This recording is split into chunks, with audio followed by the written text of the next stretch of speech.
back corner when I'm not presenting. Listening in. And listen in. Hey, everybody. Welcome to Bass University Live here on Tuesday night. Take a quick break. Watch John Cruz's on the Tokyo rig. Be a part of the show. Get some chances to win some awesome prizes. This Bass you go. You know, we didn't have that back then. And dude, it could just... That text thread gives me so much energy. I mean, like I'm dialed.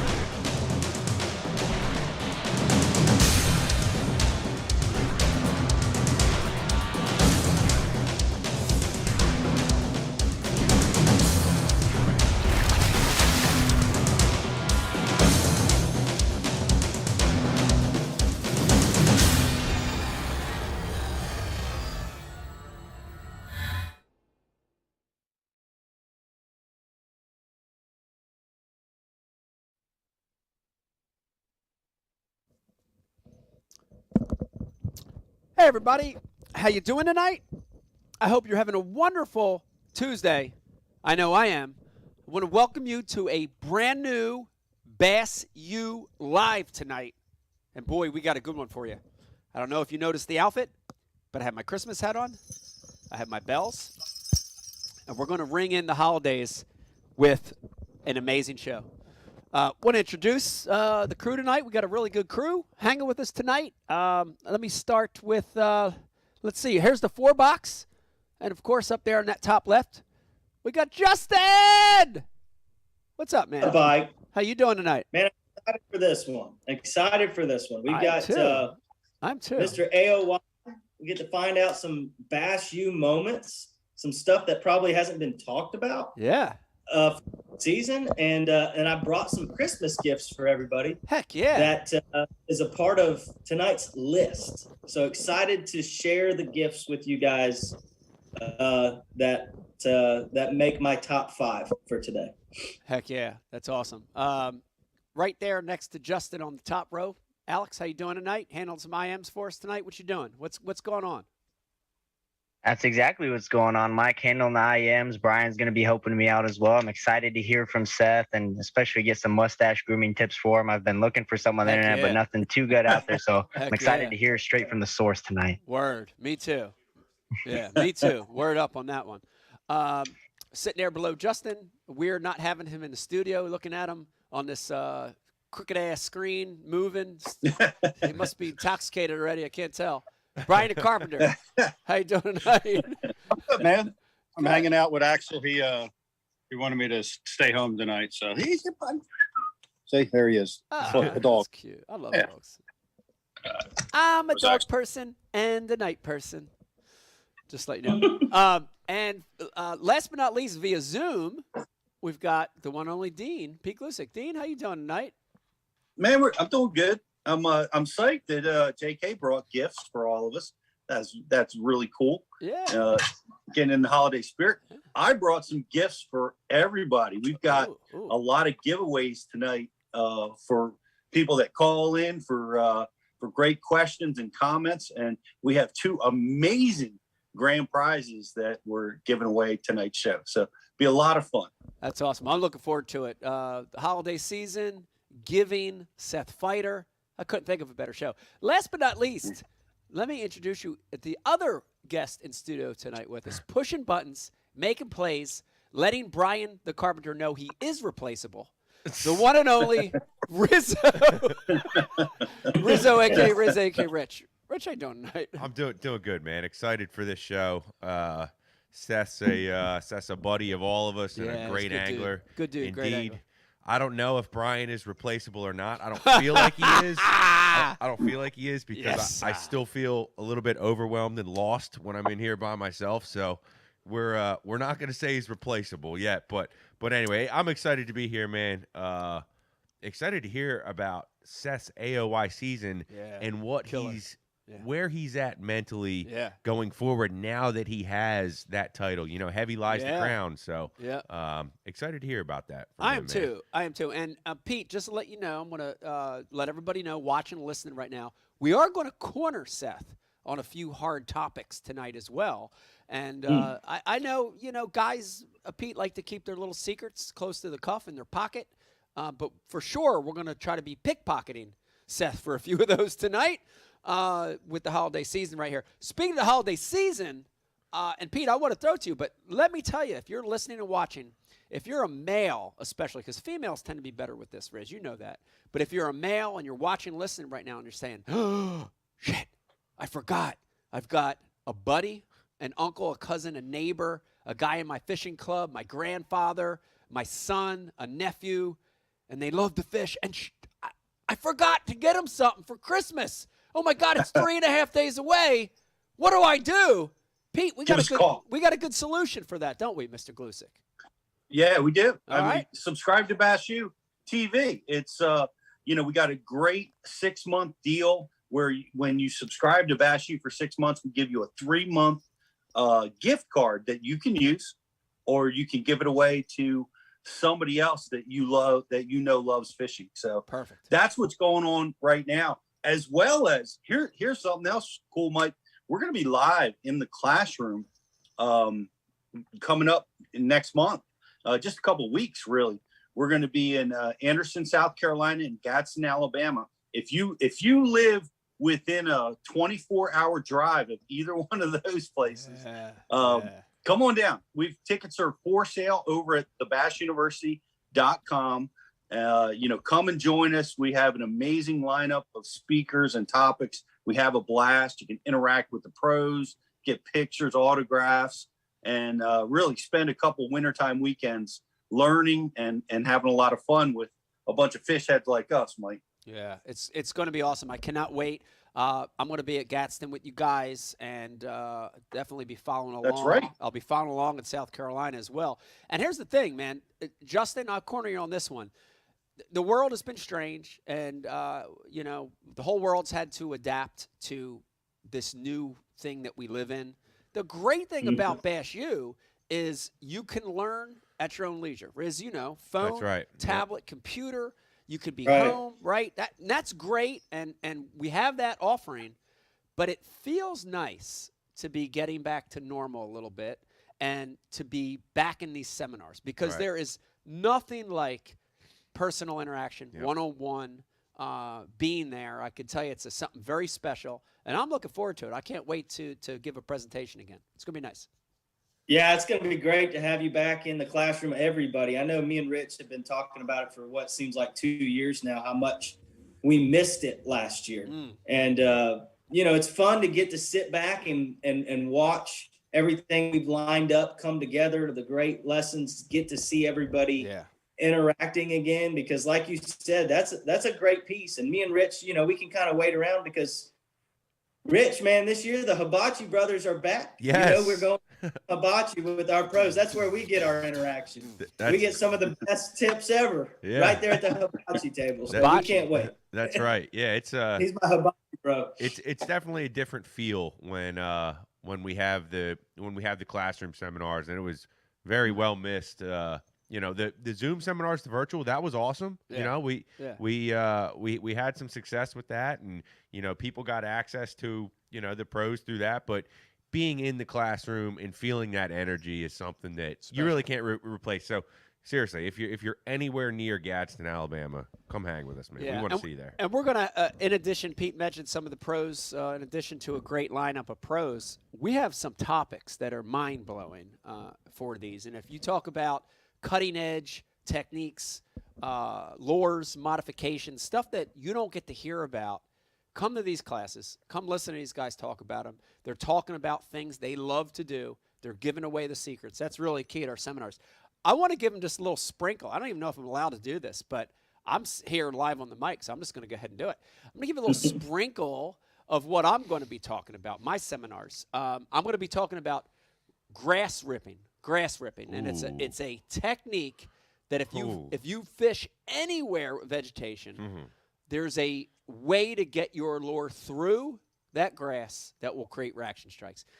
Cannot wait to talk about that. I'm also going to be talking about, I brought some up here with me right there. I'll give you a little sneak peek. Very hard, hot commodity, hard to get lately, but they're available now. Starting to see guys get these. And this is a bluegill shape, bluegill silhouette profile, soft swim bait. So you've heard some soft swim bait seminars before, but we're going to be talking about soft swim baits that imitate panfish or bluegills. We're going to be talking about the gilly, the endless amount of rigging options. I can't wait to deliver that one, man. It's going to be a good one. It's going to be good. It's going to be I'm so pumped for that one, Ike. I told you about some sneaky stuff that I can't wait to apply that. I think that's actually going to be a big time tournament bait. There's definitely been some discussion about that, and I have confidence that we'll see it. Hopefully you'll get to do some of that sneaky stuff on camera this year. But I want to go ahead and dive in on some of the other topics that we've got.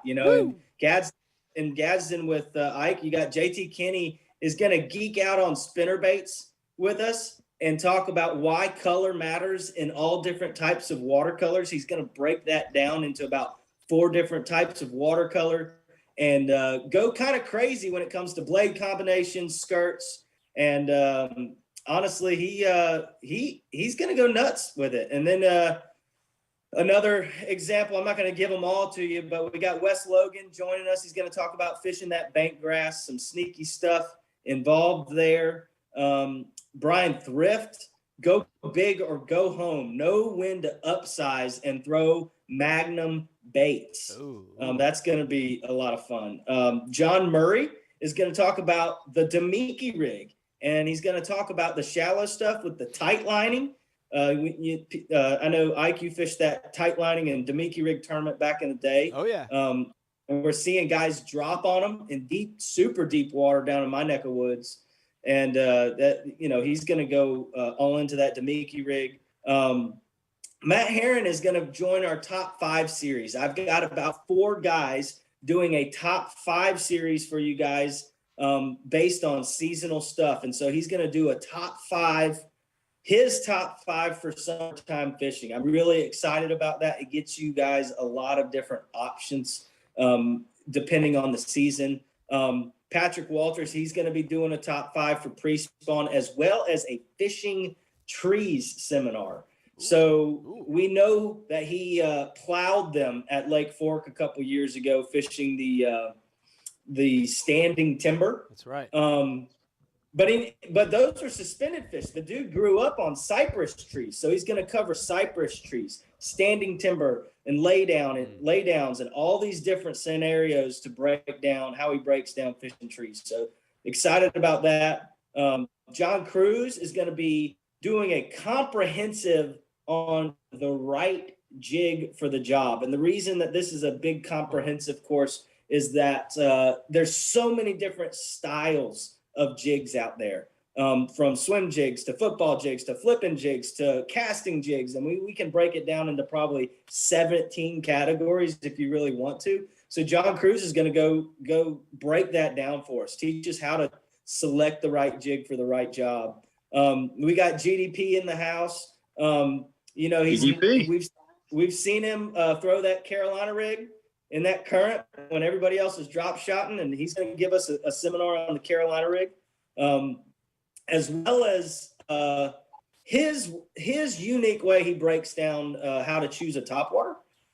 He sold me on that right off the cuff. I said, well, I don't need just another topwater class. And then GDP gave me about a 2 or 3 minute synopsis that I think guys are going to get a unique, just a unique version of a way to think when it's topwater season. So I'm excited about that. Matt Airy, kind of as an opposite of Brian Thrift's when to upsize, he's going to talk about when to downsize, when things get tough. And don't think that this is your average Ned rig class, because it's not. He's going to talk about some micro blade baits, like micro metal baits. And also he might talk about a Charlie Brewer's slider grub. So old school. A lot of cool scenarios for that one, stuff old that school. He uses out on tour. I'm excited to get that one. So Brandon Cobb, a couple more guys. We'll just highlight one topic each. Kind of in our tournament strategies, kind of like I'm doing the top 5. He's got a top 5 for post spawn. But I also did with the Lee brothers in our virtual seminars. They did kind of a tournament strategies themed topics. And he's going to take one on as well. Brandon Cobb's going to do run and gun versus slow and methodical. He's going to walk us through every month of the year, every different type of scenarios, try to give you guys a lot of examples, defining, how this is a run and gun type tournament, or how you need to pick an area, slow down. For tournament fishermen, it's just such a tug and pull, right? And so he's gonna walk through that. I'm really excited about that. And then Drew Cook, we all know the kid he 0 seminars with us. I think he was on a live show with us and gave out some great sight fishing tips. As young as he is, he's probably one of the best sight fishermen on tour, which that's good when you're on bass, because they sure like to fish a lot of sight fishing events, as we know. And we're going to get that class from Drew. Really excited about that. He's also got a shallow to deep water swim jigs class coming. And some highlights. I know I rambled, but gosh, I cannot be more excited for the topics that we're going to get in our 2022 seminar season. Heck yeah. It's going to be awesome, JK. And we did just come off of our big virtual seminar. A lot of people from Bass U were there. I was there on day 2, and it was really cool. Some highlights. Randy Howe hadn't been with us for a while. Super excited to have him back talking about cranking and diving in deep there, deep and shallow. And I missed him. And Clavion Johns diving.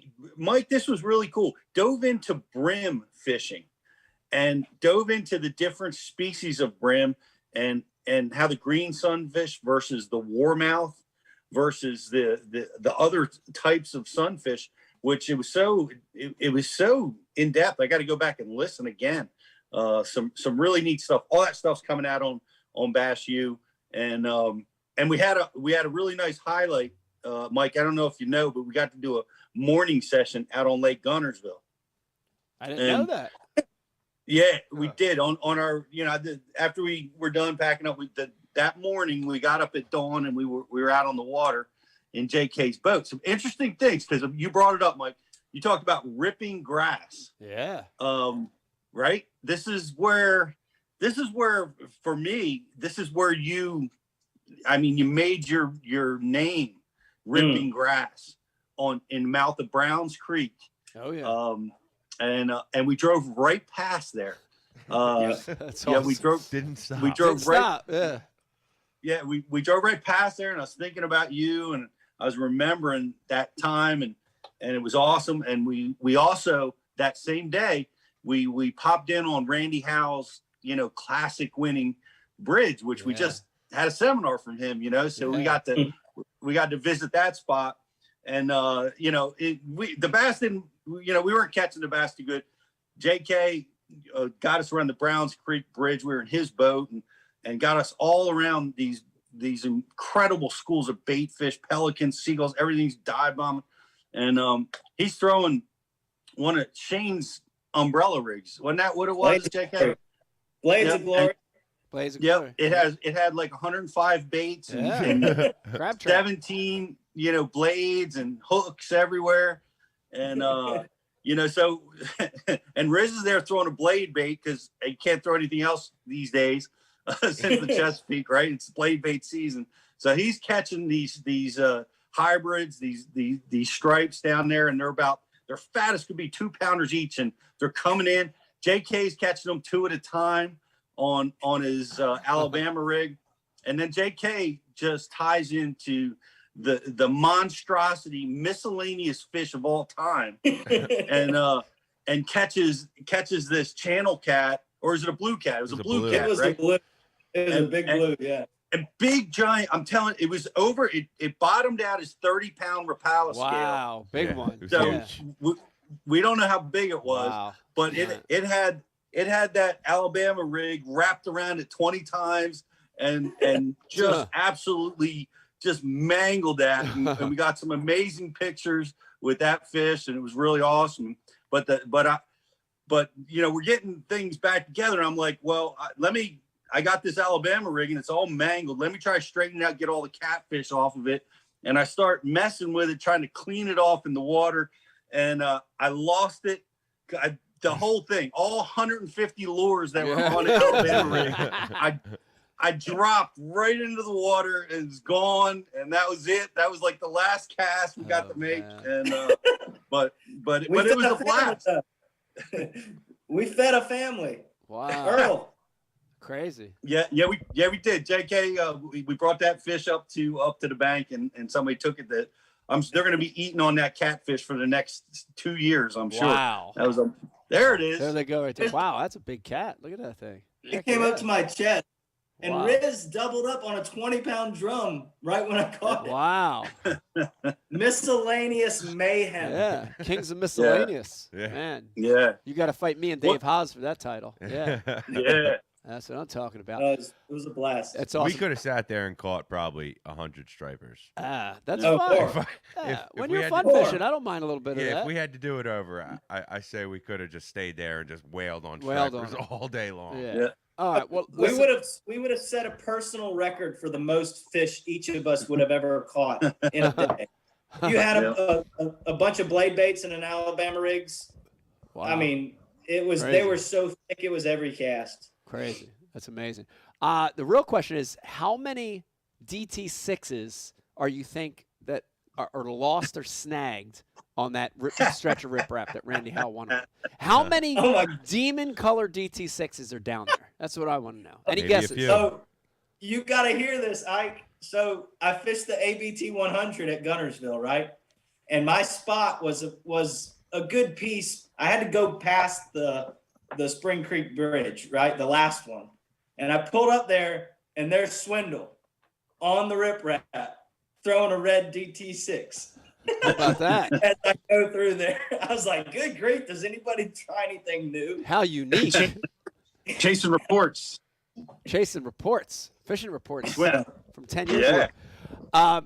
Guys, we got a great show for you tonight. It's going to be a lot of fun. You're going to hear things from Seth that are going to blow you away. I know you are. It's going to be a great one. Let me remind you, Alex, you're taking some calls. You're taking questions. What are you doing? You're patching questions through. What are you doing tonight? I'm doing all of that. You can call me, text me, FaceTime me, Skype me, landline, whatever you got, I'm here. All right. Landlines. I like it. Landlines, anything you want to do, we want to hear from you. It's important. If you've got a question or comment, send them through to Alex.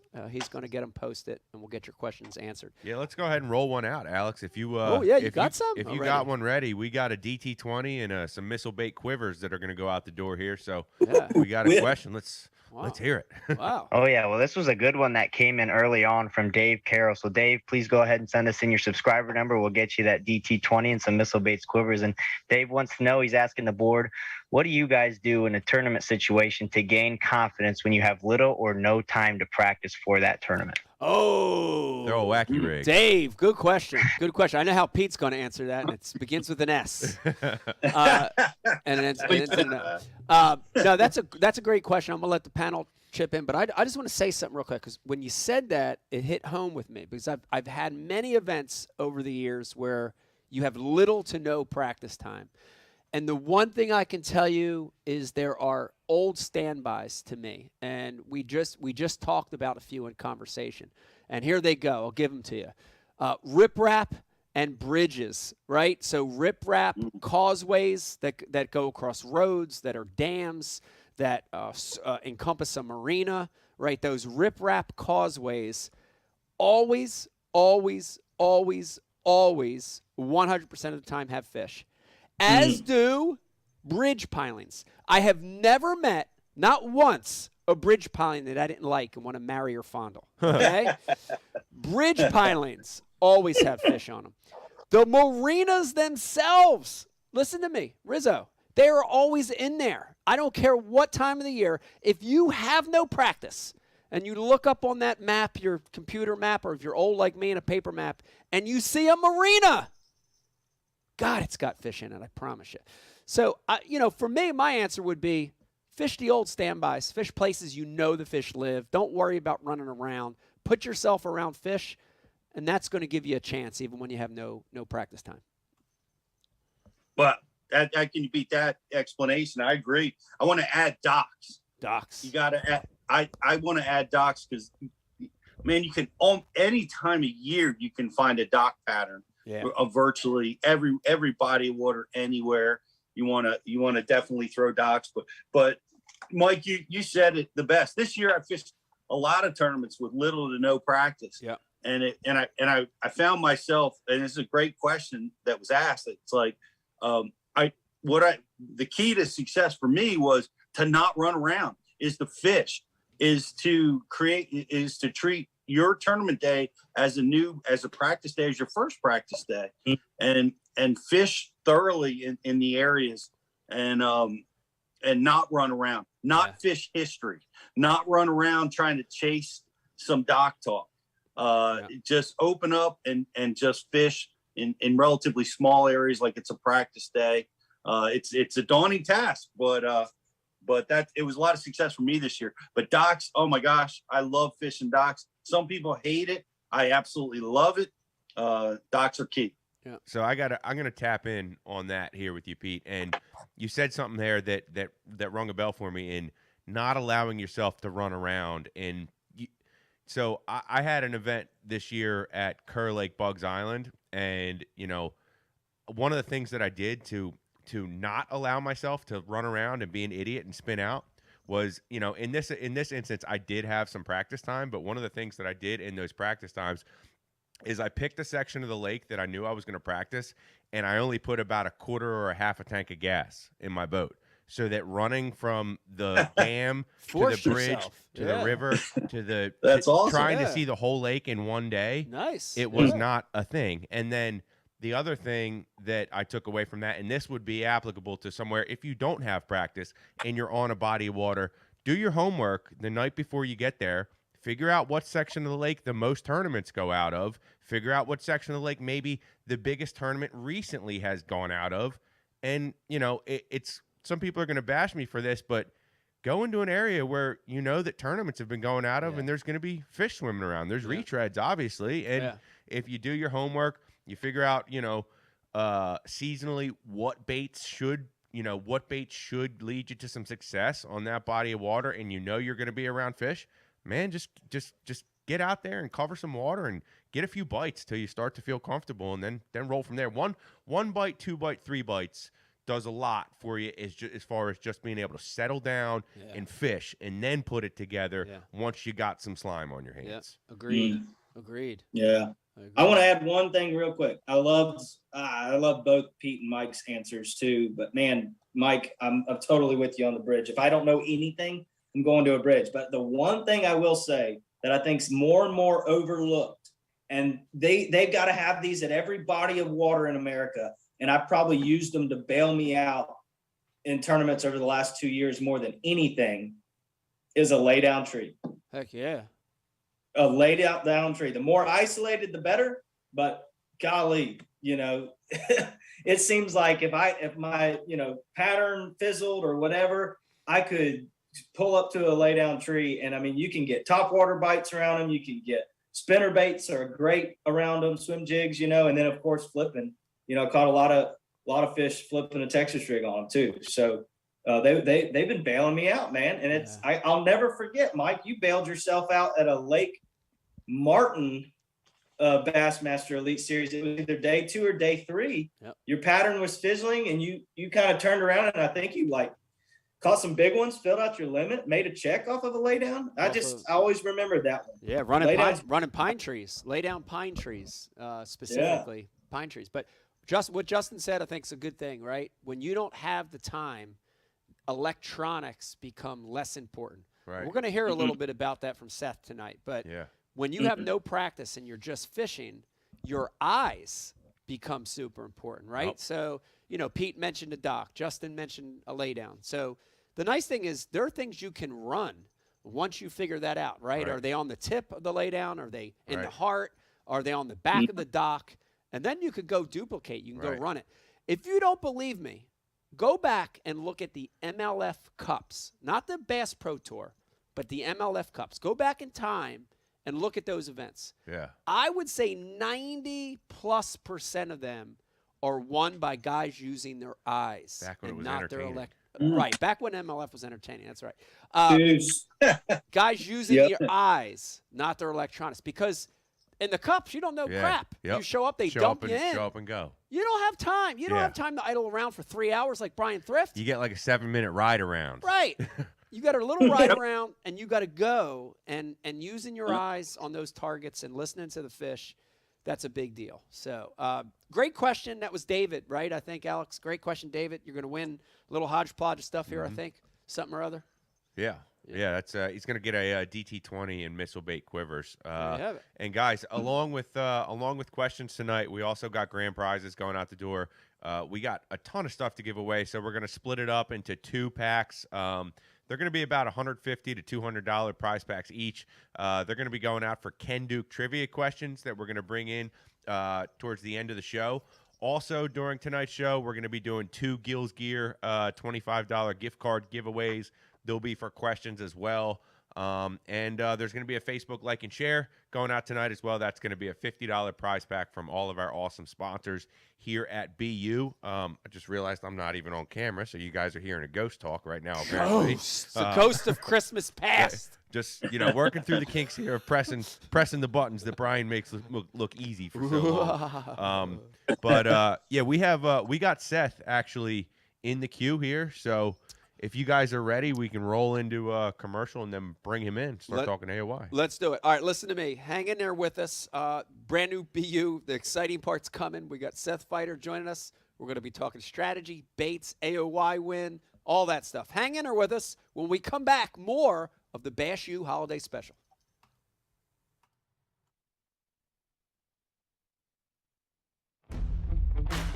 AquaView, the leader in underwater viewing technology.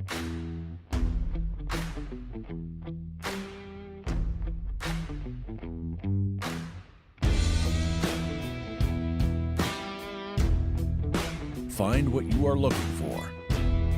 Catch more fish. Have more fun. AquaView. Seeing is believing. Why do you love catching fishing rods? I'm truly losing less fish. Is the sensitivity of the rod. That they're made right here in North Carolina in the USA. Strongest, lightest rod, 100% made here in Sanford, North Carolina. From the drop shot rod to the flipping stick, every rod has a purpose to it, and I rely on them all the time when I'm out there in a tournament. Durability in the John Cruz Worming Series, the counterbalancing in the handle. It's the only rod I found that can withstand my hook set. Boom goes the dynamite.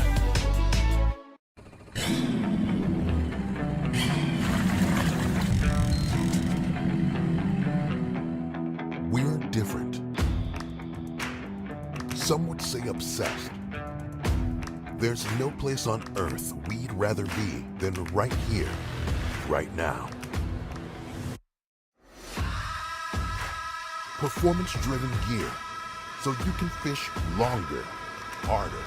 Gills Performance Fishing. Do 2 of them.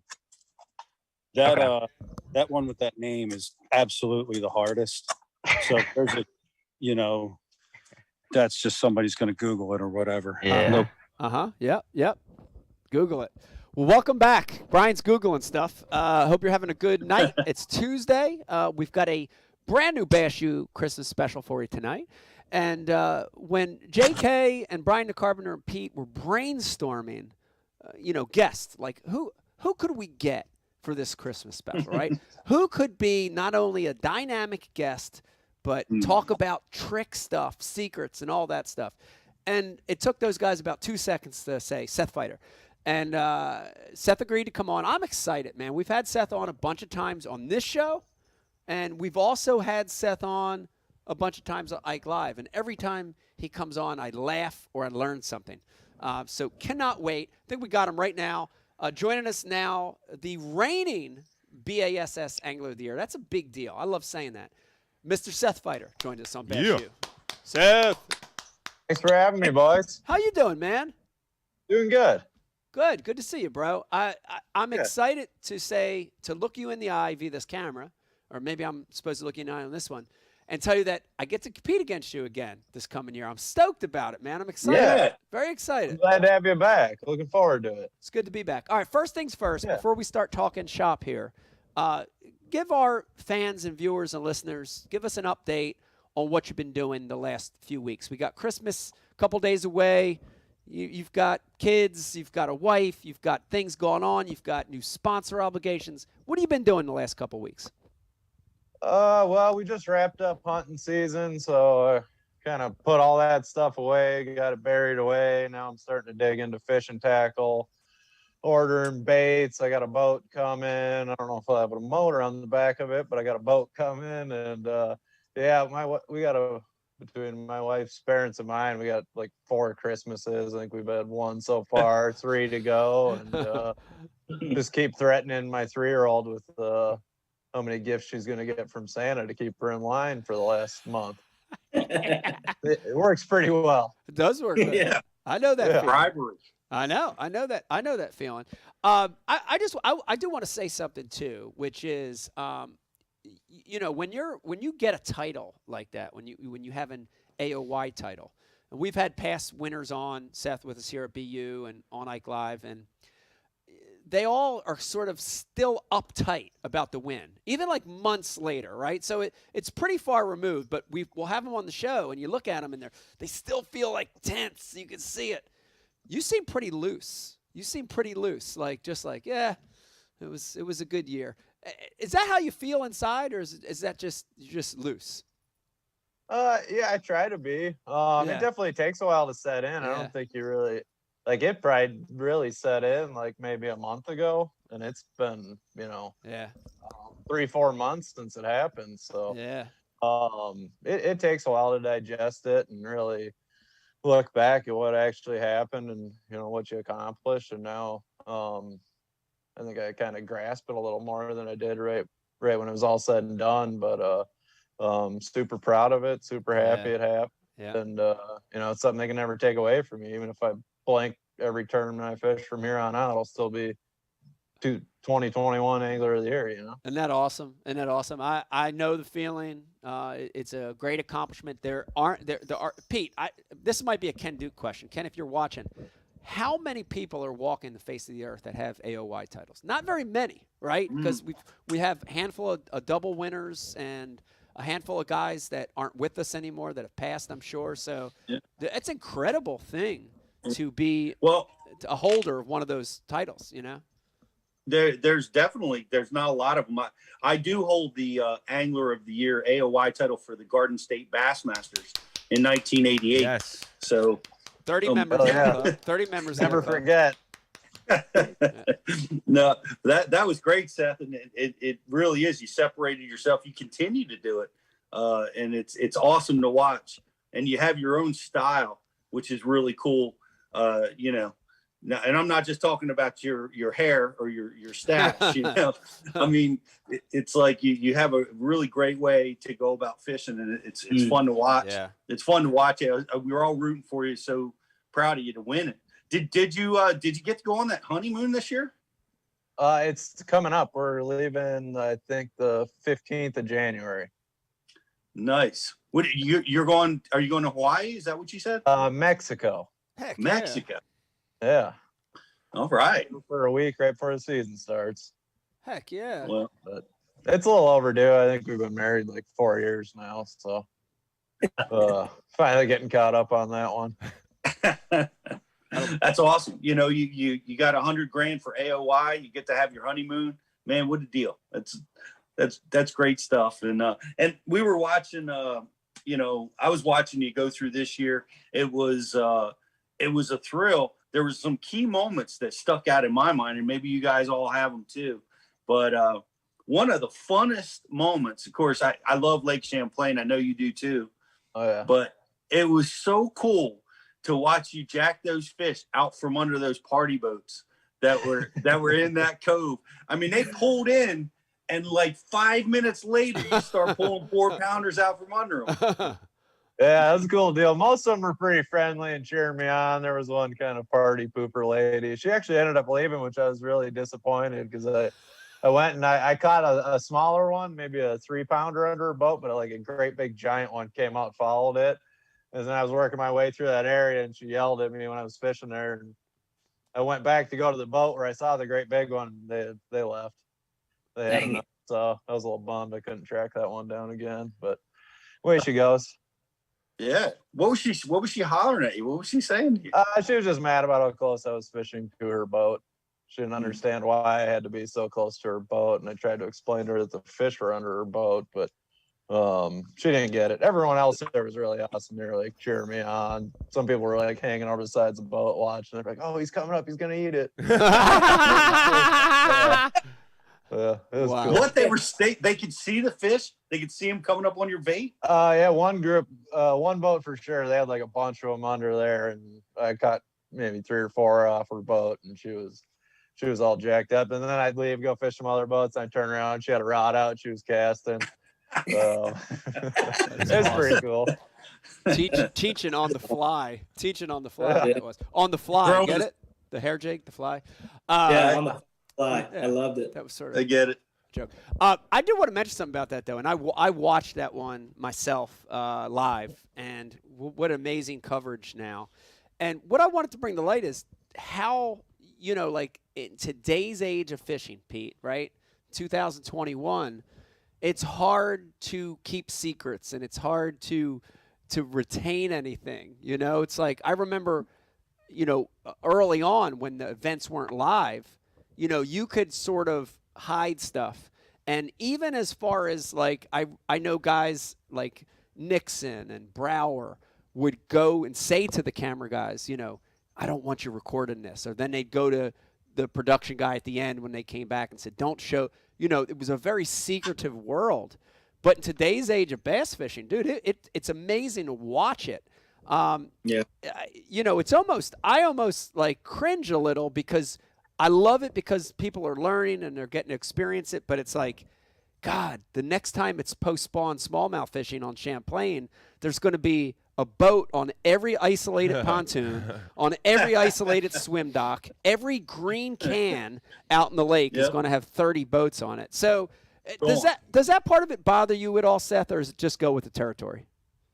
Yeah, it sucks. I mean, there's pros and cons to it. I feel like you get a lot less spectator boats on the water nowadays because you get a better view watching on your computer or on your phone than you do sitting 100 yards away from a guy. So I kind of like that fact they're not all around you, waking you out and whatever. But it does suck. But I think that's kind of part of the fun of it. I already know if we go back to Champlain next July, like I can cross all that stuff off and find the next deal. You know what I mean? Like I don't have to go and waste half a day of practice checking that stuff because I know half the field's gonna do it. And, it's kind of a historic thing there. Yeah. But probably not as widespread known as after you watch it on a elite event for 4 days or whatever. So it just kind of it's like that everywhere. Even before that, though, I didn't feel like you could really enough people knew. I mean, maybe I obviously didn't fish before there was any cameras, but it seemed like anything that happened the year before, if you go there the next year, you can almost just write it off. It's pretty rare for you to be able to go back to the same place and do the same thing, right, and have success doing it. Yeah, multiple years in a row. Pete mentioned something that stood out, and I want to mention it too real quick. And I don't even want to pinpoint it to an event, but the thing that stood out to me, Seth, getting to watch it last year from the first tournament through the last, I mean, like every tournament, as I watched you live or as I watched the practice reports that you were giving, the interviews that you were giving, you seemed very loose and free and relaxed. Talk a little bit about that, because I'm saying this because I fall into the trap of you get so like uptight and wanting to stay with a plan, or you get really sort of like hard-headed, and I know a lot of our listeners do too, where you go into an event, it's just you follow a predetermined plan and you're not loose and you suck. And last year you seemed very loose in every event. In practice you were loose, you were free. Talk a little bit about that, because that's a mindset. I want you to explain that. Absolutely. And that probably was the biggest key to my success, was being really loose. It seemed like early on when I started fishing the big tournaments and stuff, I'd be, I had to have a good practice to feel good about it. And now I'm really okay with having a terrible practice. I kind of almost prefer a marginal practice over a really good one, just because it allows me to be more loose and more willing to adjust and try things on the fly and make decisions on the go. Because honestly, some of my very worst tournaments have been some of my very best practices. I'd agree. Where I was like so dialed in, I could call my shot, oh, this is the pattern. Okay, there's the next thing. It looks like it, pull up there, get a big bite. Like, so dialed in that you're so committed to that first day of the tournament. You do that for the first 6 hours and you got 2 little ones in the boat, and like, you've wasted. Where I feel like with a loose program, you're kind of just, you might waste an hour or something on preconceived notions, and then you're starting to try different stuff and evolve. And where a really good pattern, you waste almost the whole day, maybe the whole day, trying to force something that isn't happening, and then you end up having a really terrible tournament. And sometimes you get so hard-headed, you go back and do it again the second day. Yeah. Thinking, oh, I know those fish are there, they're gonna bite sooner or later. It's like, I don't know. There's like, staying loose is definitely the biggest key for me, and just like not getting disappointed when things didn't go like, oh, you pull up on your starting spot, you didn't get a bite. Like, okay, cool, try something different. Versus, some guys, if they go the first few hours of the morning and it's not working, like, they're mentally just crumbling and just dying on the vine. And just being loose and just going with the flow. Oh, this looks good, just try this. Oh, what about this? Try this. And you keep doing that. And, I felt like I was better off each day of the tournament, and later in the day as the day went on. Like, everybody wants to catch them right away first thing in the morning. And I feel more confident in the last half hour of the tournament day, just because you're really taking the day for what it is, and you're getting one step closer to figuring it out and dialing in that pattern that's going on at that exact moment, versus what happened 2-3 days ago in practice. So I mean, realistically, you're closer to solving that puzzle at 2 o'clock on tournament day than you are 10 minutes before blast off. And just kind of staying with that mindset. It's easier said than done. It's definitely a mindset, and something. I know it sounds really stupid and like backwards, but it seems like the less I care, the better I do. Wow, that's like when I get real nervous, like, oh, I gotta catch him. It's crunch time. Gotta go. Like, if I'm kind of like, oh, whatever happens, I tend to do better. It's easier said than done. But. I have heard that from guys before, exactly what you just said. Not the I don't give a shit, but just whatever happens. It's going with the flow, keeps you in a great mindset.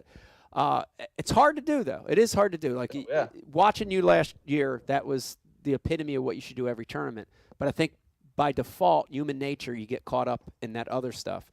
But what you said about having a great practice, right, and then gone into the tournament, the fish change and you stay with it. Pete and I always talk about patterns that are going or patterns that are coming, right? And it seems like the first day of practice, if you smash them and you stay with that the entire time, you're fishing a pattern that's gone away versus one that's developing during the event. And I saw a lot of your patterns develop during the event. It was awesome to watch it. I got one more question. I'm going to turn it over to the panel because I don't want to hog the night, Seth, but this is for me personally. How did you handle your practices last year? Because even in practice, I watched you last year and you looked loose. And for me, a lot of times I feel overwhelmed, like I have to see the whole lake. How did you break your practices down? And then when you got into an area where you got some bites, did you immediately leave? Did you try to figure that area out further? Did you purposely jet somewhere else and try to figure something else? How did you handle your practices? It's $1 million question. Yeah, it's a great question. I've seen over the, like, when I first started fishing national tournaments, traveling, fishing all these big reservoirs and stuff, I had this need to want to see the whole lake. And like, learn a little bit about all of it. And I think that's the worst thing you can do. You just get so strung out, you spend a day down by the dam, you find 2-3 spots. You spend a day mid-lake, you find 2-3 spots.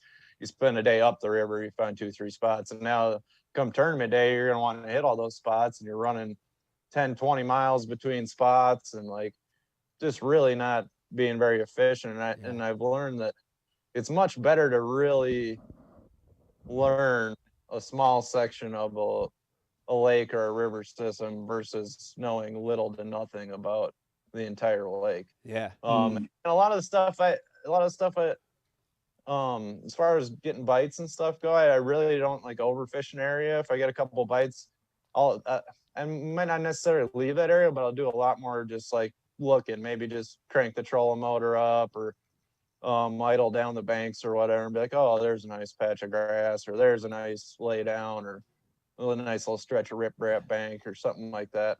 And just know it in the back of your head and not have to get a bite off of it to know it looks good. Like you're catching them lay downs or docks, and you're going down and there's like one big juicy dock with these little brush pile tops sticking out of it. There's no need to flip a jig. You don't even need to fish it right at that point. Like you're gonna be in that area in the tournament. It's a great looking isolated dock, whatever it may be. There's no need to either accidentally hook a fish there or even shaking one off. I think kind of hurts your odds of getting him to bite again. So I definitely like to spend majority of my practice in a quarter or a third of the lake or whatever it may be. Just get real familiar, and have options of stuff. Have some whatever it is, maybe some offshore brush piles just outside of where you're fishing. Side scan them, mark them, really know what kind of all the pockets look like in that area. Oh, this one's real bare, nothing, doesn't look very good. Oh, that one's got some water willow in the back of it, or whatever it may be, and just kind of take mental notes. And then that way, without getting bites on them, you're not attached to them. You have no need to go and fish them, but you're going down the bank.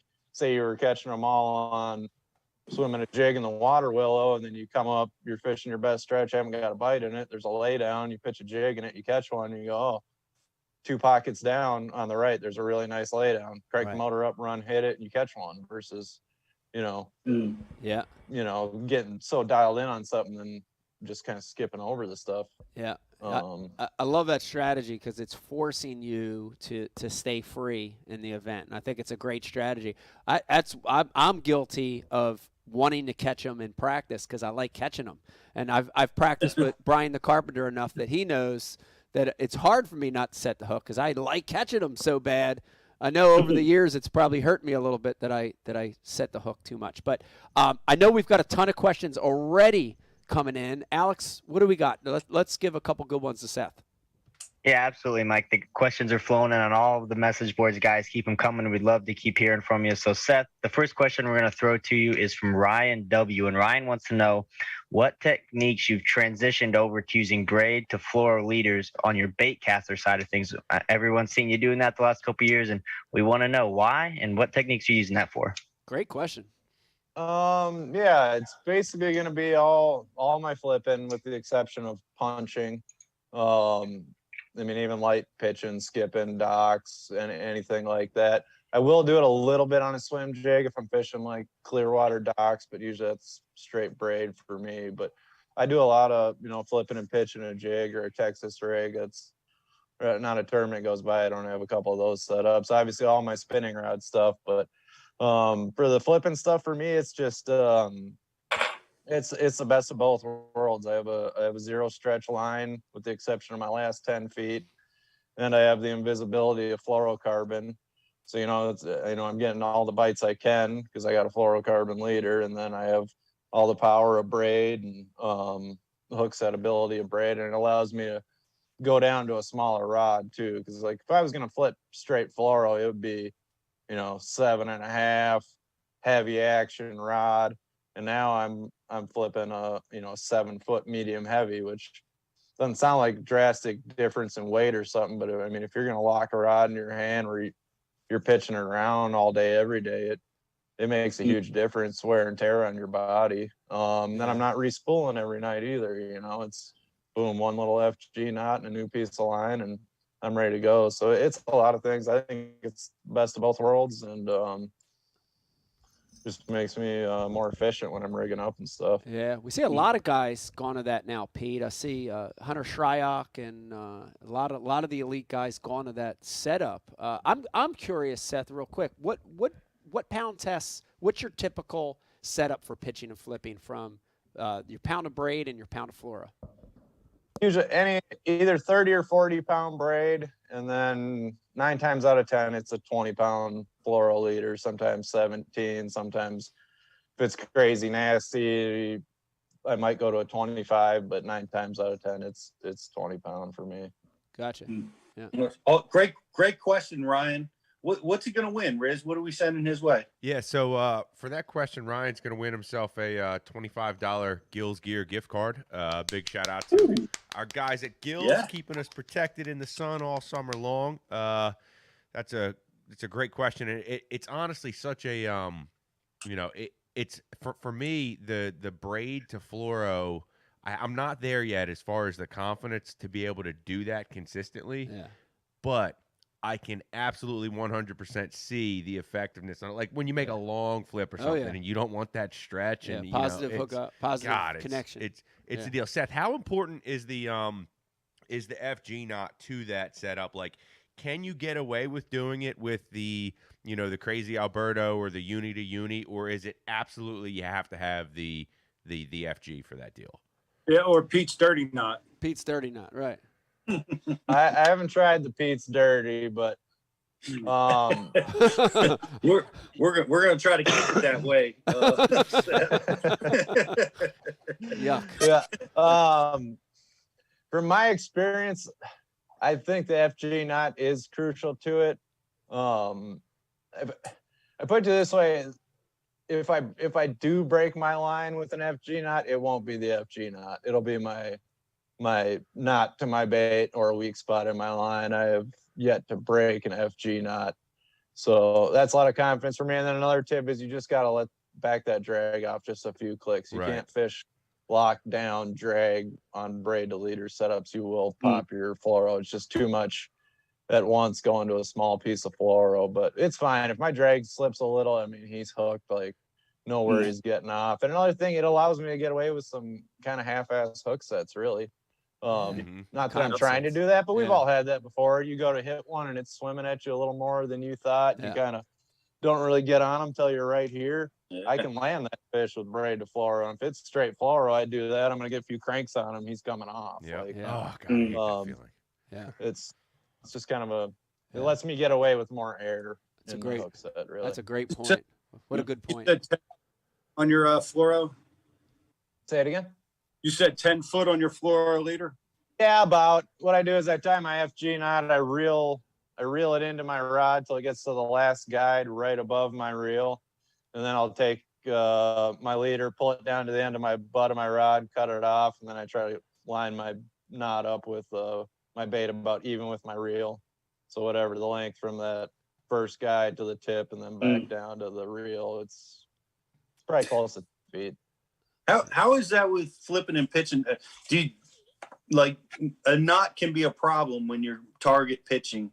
If you're reeling it up into the eyes, the FG knot so small, it just comes out. It doesn't ever screw you up, or is it just best where you're having it between the reel and the first eye? Is that the key? Yeah, the length is key. If you go shorter with it, then you'll have issues. It just seems like when it's that long, that by the time like you go to pitch your bait out there, my rod's straight and the line's going when that knot goes through the tip. Whereas if you get it real close, you're still kind of swinging and it's your line's going like that over your tip, and that's where you're getting problems if you go too short. If you get in that, like 6 foot range leader, you're going to be fighting it all day. Yeah. Yeah. Good point. Alex, I think we got a couple more coming through. You want to patch some through?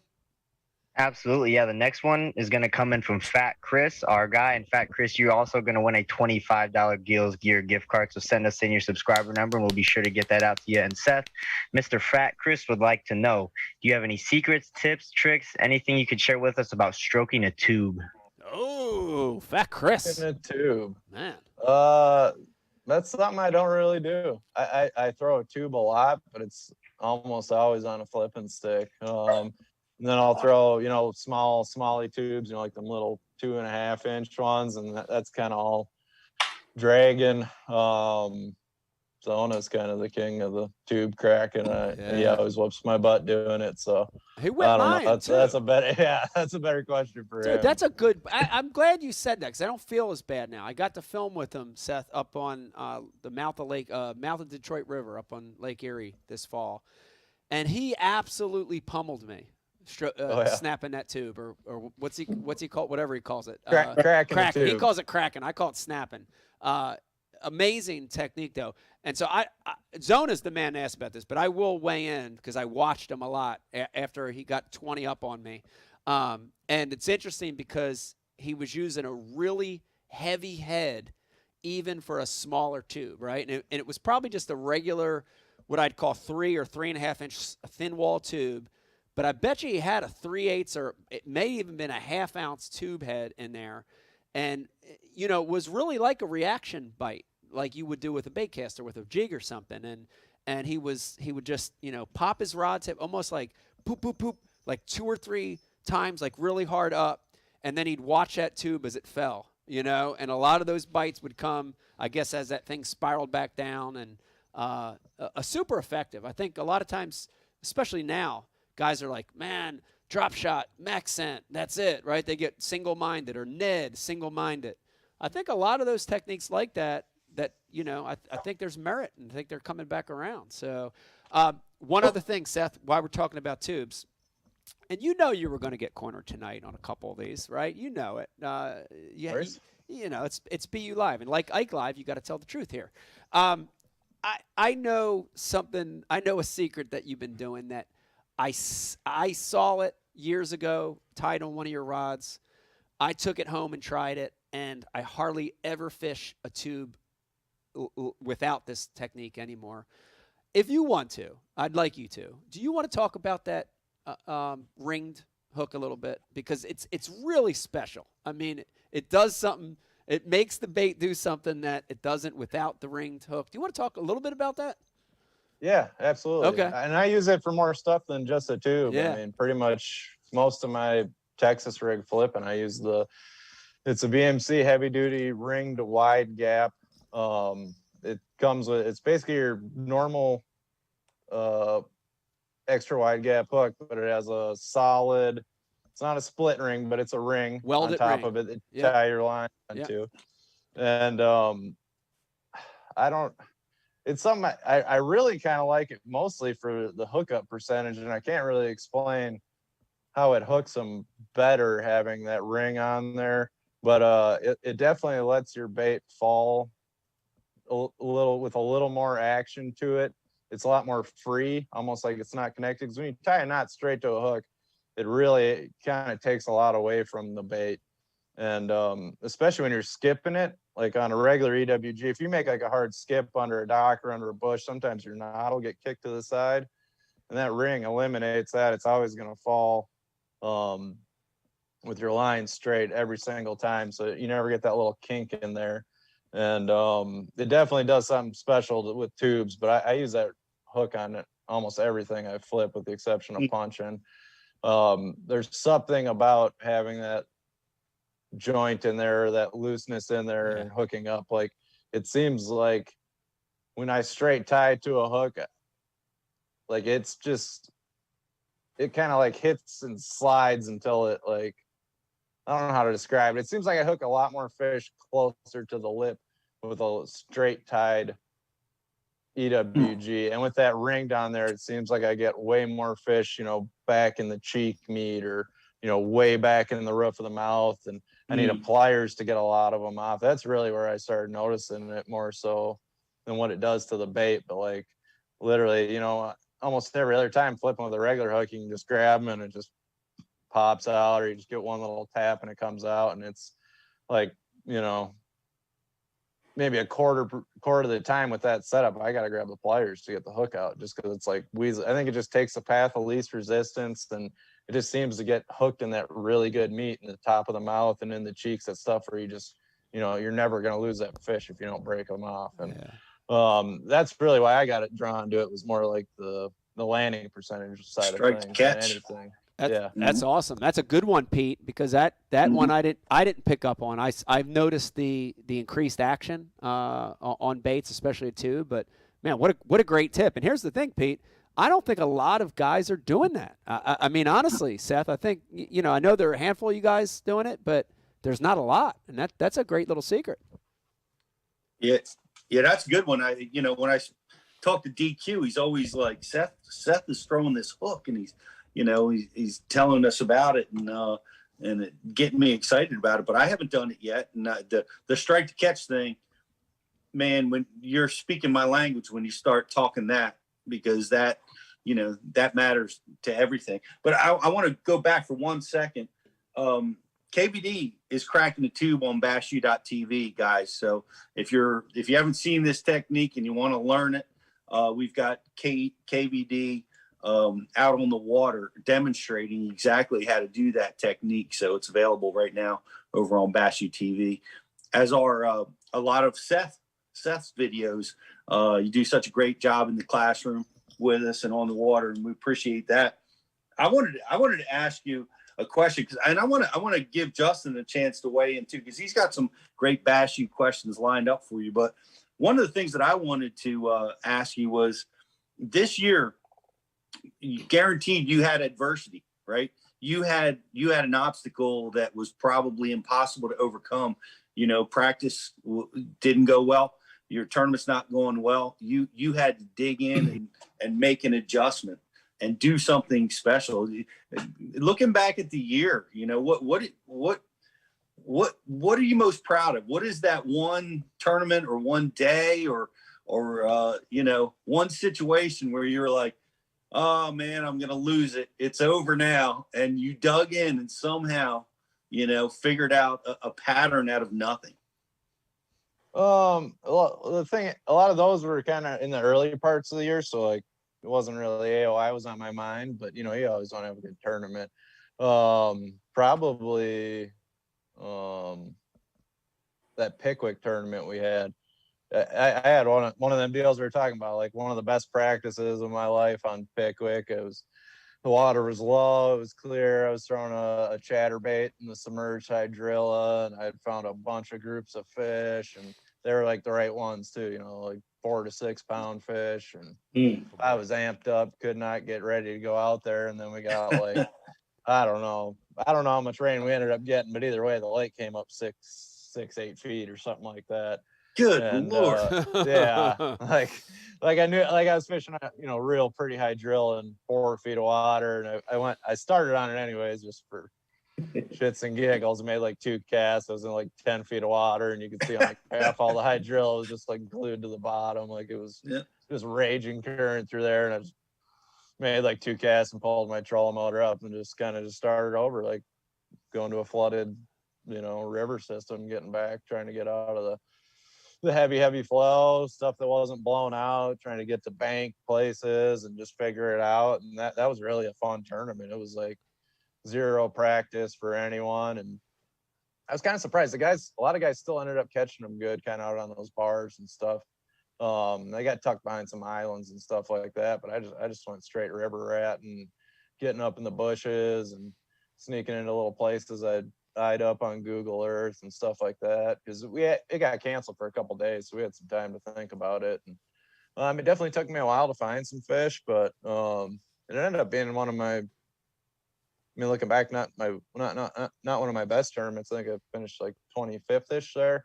But that was a really cool tournament, just to scrap everything from practice, grab a flipping stick, drive around way back in the bushes, trying to find a bank, and find a little bit clearer water and stuff like that, and just do everything on the fly, on the moment.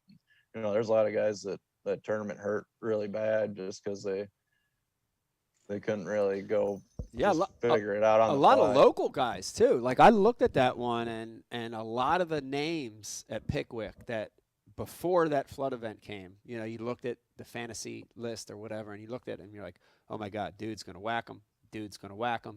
Dude loves this place. Dude lives 5 miles.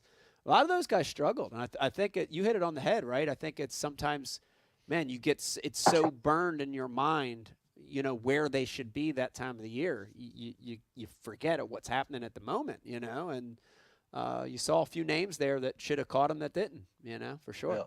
Yeah.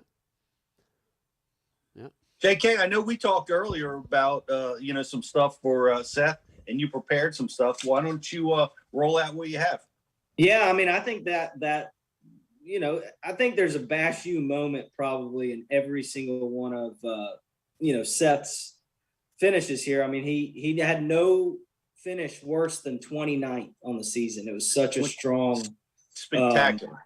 Yeah, just a season littered with top tens. It takes me right back to the classroom, Seth, when you were teaching the entire world how to throw the hair jig, right? And then we got to see you. I mean, we've seen it multiple times now because you've had a top 10 camera in your boat or something. But, you know, getting to see that hair jig explode, you know, with you at the forefront of it. And that was in Bash U classrooms. You were telling everybody, you know, back in one of the, I don't know if it was a Indiana class or Canada class, but it was a while back. So it's really cool to see some of our instructors get to teach and then go show it out there in competition. Now, I want to say that thing in Pickwick that you just talked about, that's a Bash U moment, right? You're learning on the fly. You're having to make a decision. And learning during the day, there's a lot about what you talked about. You're talking about not caring, but you're loose, but you're 100% focused, right? You're making good decisions when you're loose, and I think your mind working has all the reason to do there. But man, I want to go with one moment that I can remember, and I want you to talk about what happened or what went on. Go Bash U for me, and then I want you to pick another key moment throughout the season, you know, where you went either against the grain or something happened and you made a change, you know, decision. But Lake Fork, everybody was talking about that was going to be a sight fishing derby. A lot of guys did sight fish. A couple guys snuck into the finals sight fishing, and if I remember correctly, you had stopped on a few. But man, I saw a square bill crankbait and a swim bait in that tournament. You know, what were you doing? Like, it seemed like whoever got on that kind of bite seemed to get into the top 10. Something was developing there mid-tournament. Talk to us about what happened that tournament and what you got on. Yeah, absolutely. That was the very beginning of the shad spawn. It really did not exist the first 2 mornings of practice there. I mean, like the first day of practice there, it seemed like every fish in the lake was spawning. Like you went, I mean, they weren't all the right ones or whatever, but you'd go into a pocket, there'd be 10 of them on bed in each little pocket. You know what I mean? It was like every fish was spawning. And then something I noticed the second day of practice, in the afternoon, it started to be like you'd pull into one of those pockets and there was 3 or 4 on a bed in there instead of 10 of them. And it was just kind of clued me off. And I tried the shad spawn thing because the water temp was kind of right there, and you can't sight fish right away in the morning anyways. What are you gonna do the first half hour? You know, you might as well run points and see if you can get on something. So actually ended up fishing a place that I think it was a place I hit the first morning of practice with no activity whatsoever. Tried it again on the third day of practice and had a bite there. 1 bite. That was it, on a jerkbait. And then started there the first morning of the tournament and caught a couple, and wasn't real great, but a couple fish anyways. Saw some shad up there spawning. And then by, you know, days 3 and 4, that's what it was all about. I mean, all the bed fish were pretty well gone, plucked over. There's definitely less of them. I didn't even notice too in the tournament, like fish were gone every day. There was more fish gone. The first couple days you could do pretty well bed fishing, but by the 3rd and 4th day, it was just, you know, you're coming off the end of a cycle and it just wasn't there.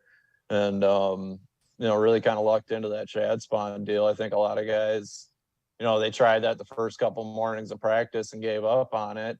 And that one bite I had day 3 morning of practice got me to start on that, where I think, 3/4 of the field was running to a 6-7 pounder, 10 pounder they saw on a bed, trying to catch it right away in the morning. Yeah. And that actually helped a lot too once I did go to sight fishing, because I had already caught in the morning, especially day 2, 3, and I'd have a pretty good bag by the time the shad spawn was over. So if I found a nice 5-6 pound, 4 or 5 pound fish on a bed, there was no time pressure, there was no pressure. Like I already caught 17, 18, 20 pounds on the shad spawn. So if I got to sit here for 2 hours to catch this 5 pounder, like whatever, it doesn't matter. Whereas, if you start off sight fishing and you're in, an hour into the first one and an hour into the second one, and, maybe 2 hours on the third one, it starts messing with your head. Like it's hard to sit there, you're trying to read the fish, like, oh, I think I can catch him, he's acting right. It takes a long time on fork. I mean, there was a couple of dumb ones on fork, but for the most part, like those fish see a lot, they get messed with a lot up there. You know what I mean? A lot of those fish, even though you pull up to them and right away you're like, oh yeah, he's a biter. That biter still might take you 40 minutes to catch. So I think, having that plan, that shad spawn stuff work out really allowed me to, if I did come across a 5 pound bedfish, if it took me 2 hours to catch it, it took me 2 hours to catch it. And I think a guy just straight sight fishing, like I said, it's already halfway through the day and he's sitting on 3 fish, it's going to be a lot harder for him to, lock down and really try to catch that one. Wow. Listen to the change that happened in 7 days, 3 days of practice, 4 days of tournament. Just staying in tune with it. That's what Mike was saying earlier, developing pattern, noticing that one pocket went from 10 to 4 fish. That's, well, it's well-deserved, Seth. That's awesome. Can you think of any other moments like that? I mean, obviously that one stuck out to me because we caught it a little bit on camera, but were there any other things like that just developed mid-tournament for you? Wrote some stuff down here. St. John's, I kind of had a similar experience too. The only time I felt spun out the entire season was day 1 at St. John's. It's the first tournament of the year. Like, we got to catch them. I always kind of pretty shaky track record in Florida. And then we got this like 3-hour, 4-hour fog delay the first day of the tournament. It just really like I was spun out before we took off, because I knew, like, in Florida that time of year, it's pretty rare that they're not schooling fish. It's not summertime. You're not going to pull up and blast them anywhere. It's like, I need like 8 hours to catch them.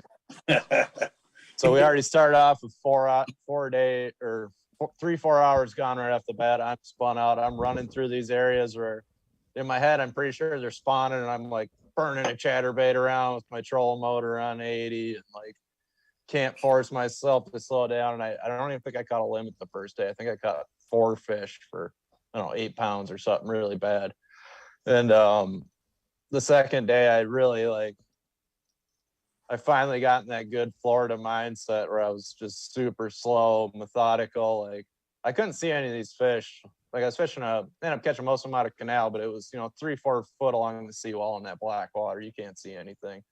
So I'm basically just visualizing where a fish would spawn, if there's a corner or 2-3 lily pads or, a dock post or anything different on the wall, and really just picking it apart, like super slow, sneaking up to those places, making real soft casts, moving my bait real slow. And that's probably the first time I've ever really caught them good in Florida, like fishing up shallow.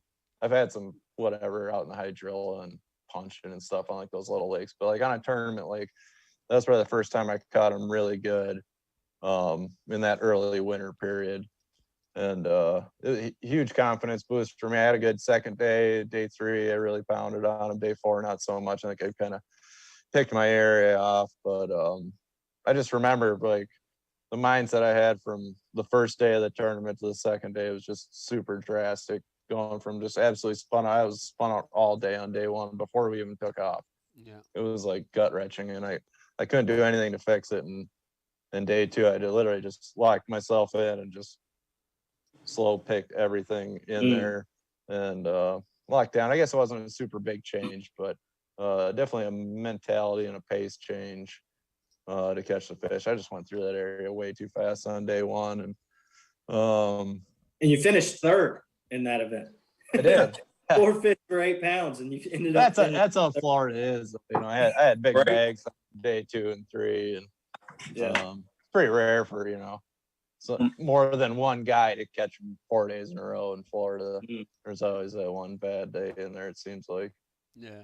Man, that was a great comeback. 4 fish for 8 pounds. That is classic Florida. And it also, Mike, how many times have you been stuck in a fog delay on the St. Johns River? Too many times.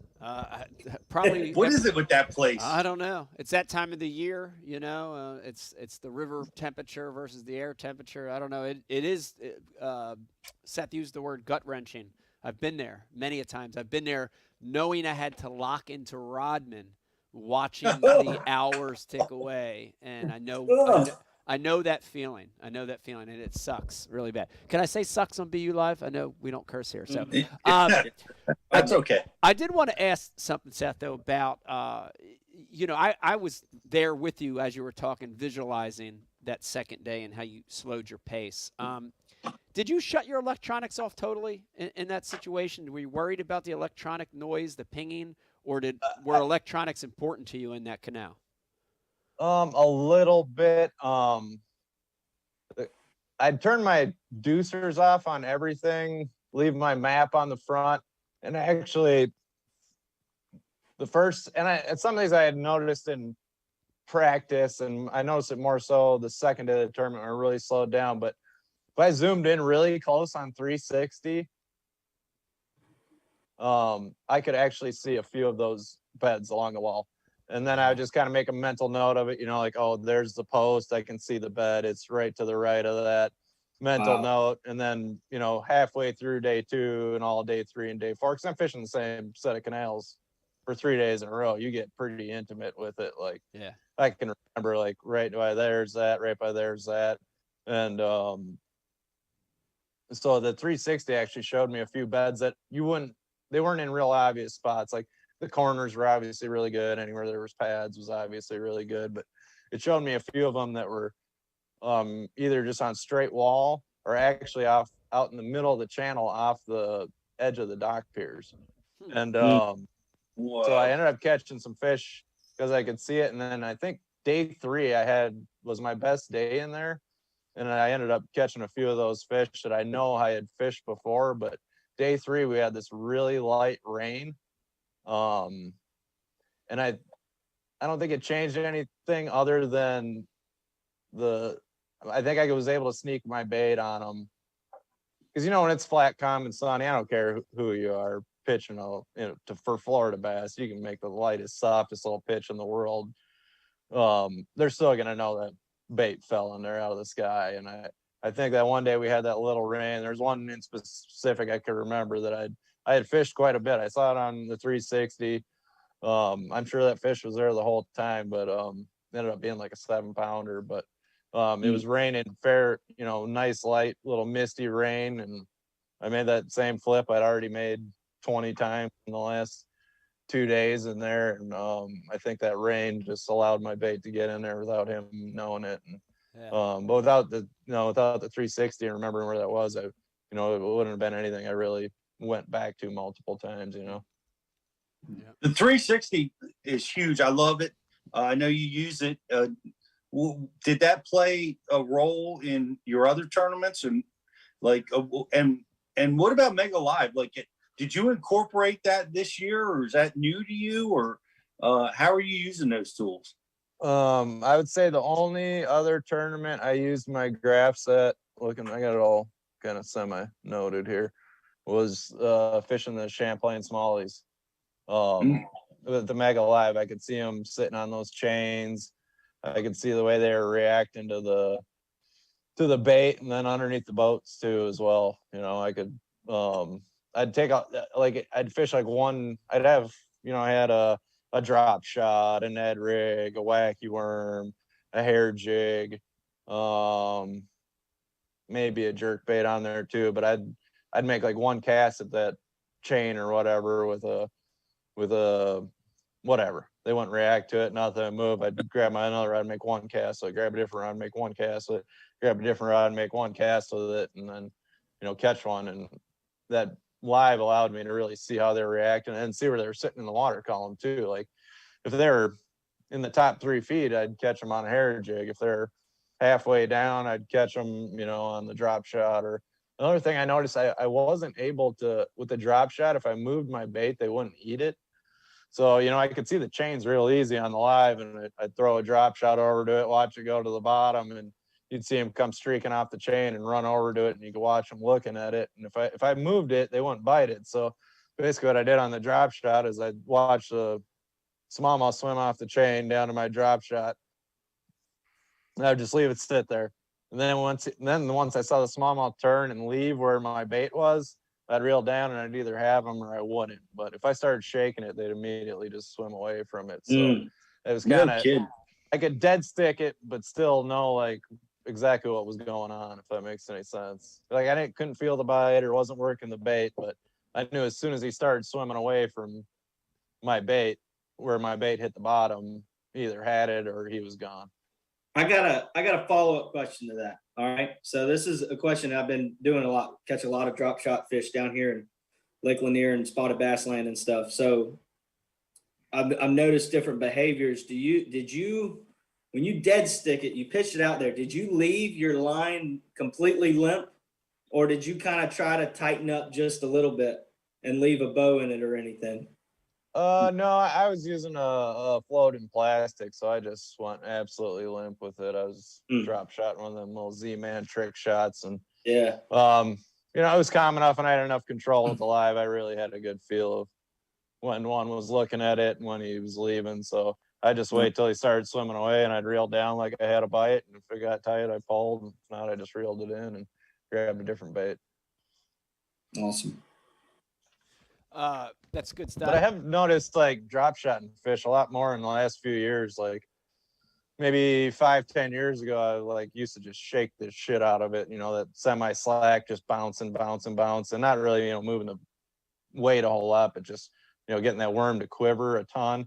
And now it almost like it's more of a dead stick, kind of like you said, kind of pull your line up a little bit, just kind of semi tight and hold it. And just kind of let the fish come up and eat it, where, like 5, 10, well, even like that Mille Lacs tournament when I was drop shotting there, like I'd sit there and just shake that thing for 5 minutes, and like wait for one to come bite it. Now it seems like they like watching it go to the bottom. They follow it down there. And it seems like when you start like really hopping it and pounding on it, they kind of just disperse. And that's kind of another thing we're learning from that live. Stuff you don't see without that kind of technology. And now it's just holding that thing steady, almost like a Demiki rig's like the way to get bit on a drop shot now. Yeah, that's crazy. I feel like I'm seeing the same thing the last few years with that drop shot. Yeah. So everybody start dead sticking your drop shots so that we can start shaking them again. That's right. Everybody dead stick everything. DT10, throw it out there, dead stick it. Just let it float. Don't even crank it down. Just leave it. They'll come up for it. Alex, speaking of dead sticking, we've been dead sticking our comments here. Let's catch up a little bit. What do you got for us? Yeah, we still have a lot of good comments coming in, guys. We appreciate it. And so, Seth, while Justin was having you reflect on the last season on the Elite Series, what John in Kentucky wants you to do is to reflect on the upcoming season on the Elite Series. So he wants to know if you have a favorite stop or event that you're really looking forward to in the 2022 season. Good question. Yeah. We're going to a lot of familiar places. We start out in St. John's again. Harris Chain will be a new one for me. Looking forward to that one. And then I think we got Lake Fork again, St. Lawrence again, which they're repeat places, but they're really good too at the same time. So I do enjoy going to new fisheries, but I mean, if you're going to go to repeat ones, those are, they're probably both going to be close to 100-pound mark, good ones. But the one I'm absolutely looking the most forward to, which probably means will be my worst tournament of the year, is Santee Cooper in the spring. I'd only been there one other time. We went there. We were supposed to go in the spring, got canceled, went there in the fall. Still ended up catching some nice fish, but, fishing down south in the fall is like, I'm kind of picturing like the elites went there. I don't know what year it was. Aaron Martin's had a real good tournament there. I think Preston Clark won. It was just an absolute lights out bed fishing tournament. And I don't know if it's going to be exactly like that or if it'll be more pre-spawn, but that place is a really cool fishery. Got a lot of big ones in it, and I'd like to be there when they're actually biting instead of like October or whenever the heck we were there. So that's what I'm looking forward to the most. And sad to say, our toughest tournament all year is actually, I'm pretty sure, going to be lacrosse on the Mississippi River. That place really hasn't been fishing very well the last few years, and that's probably going to be the closest to a Sabine type fishery we go to. You know, it's going to be a tough, grimy river, and it used to be a place where, you know, high teens were good, and now I think we're going to see a river system where 12 pounds will be damn good when we go there. Wow. Absolutely. Well, yeah, John, I did want to thank you for that question. I forgot to mention it, but you did win a Bass U hat and wave away, so we appreciate you asking that. And I can go to another question here. We can keep moving on along. What do you guys want to do? I got a question for Seth. Yeah, that's it. Yeah, I'm going to weigh in. I'm going to steal the mic here for a second. Hell yeah. Seth, I want to know where your head's at moving into the 2022 season now that you are the one carrying the AOY crown. Is there anything you're doing to try and, not allow the stress to pile on you? Are you feeling differently mentally going into it? Like, have things changed that much for you as an angler after winning the AOY going into this season? And kind of like, what are you expecting for yourself now? Like, you already won the AOY. You have the AOY trophy now. You won the AOY tournament. It seems like 7 times. What's next for you, man? Like, what's next on the hit That list? one don't pay very good. No, I mean, obviously, I want to win a classic. That's the biggest thing in bass fishing, no doubt about it. Like, I think that's everyone's goal. I'd really like to win like a regular, real deal Elite Series 4-day $100,000 tournament. I'd love to do that. As far as AOI stuff goes, not really thinking about it. I mean, the goal is just really qualify for next year classic. If we find ourselves in AOI contention again, great. If not, whatever.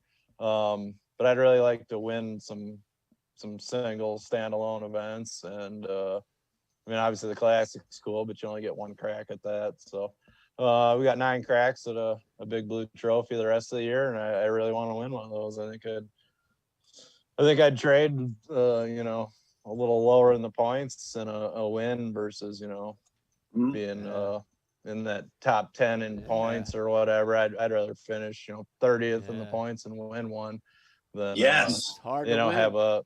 have a top 10 AOI year and not win any tournaments. So that's kind of where I'm at. And I even feel less pressure now than I did last year, if that makes any sense. Incredible. Yeah, that's a good mindset, Pete. It's thinking in a winning mentality is something not everyone does. A lot of people think at a conservative mentality, and I like that. I like that mindset.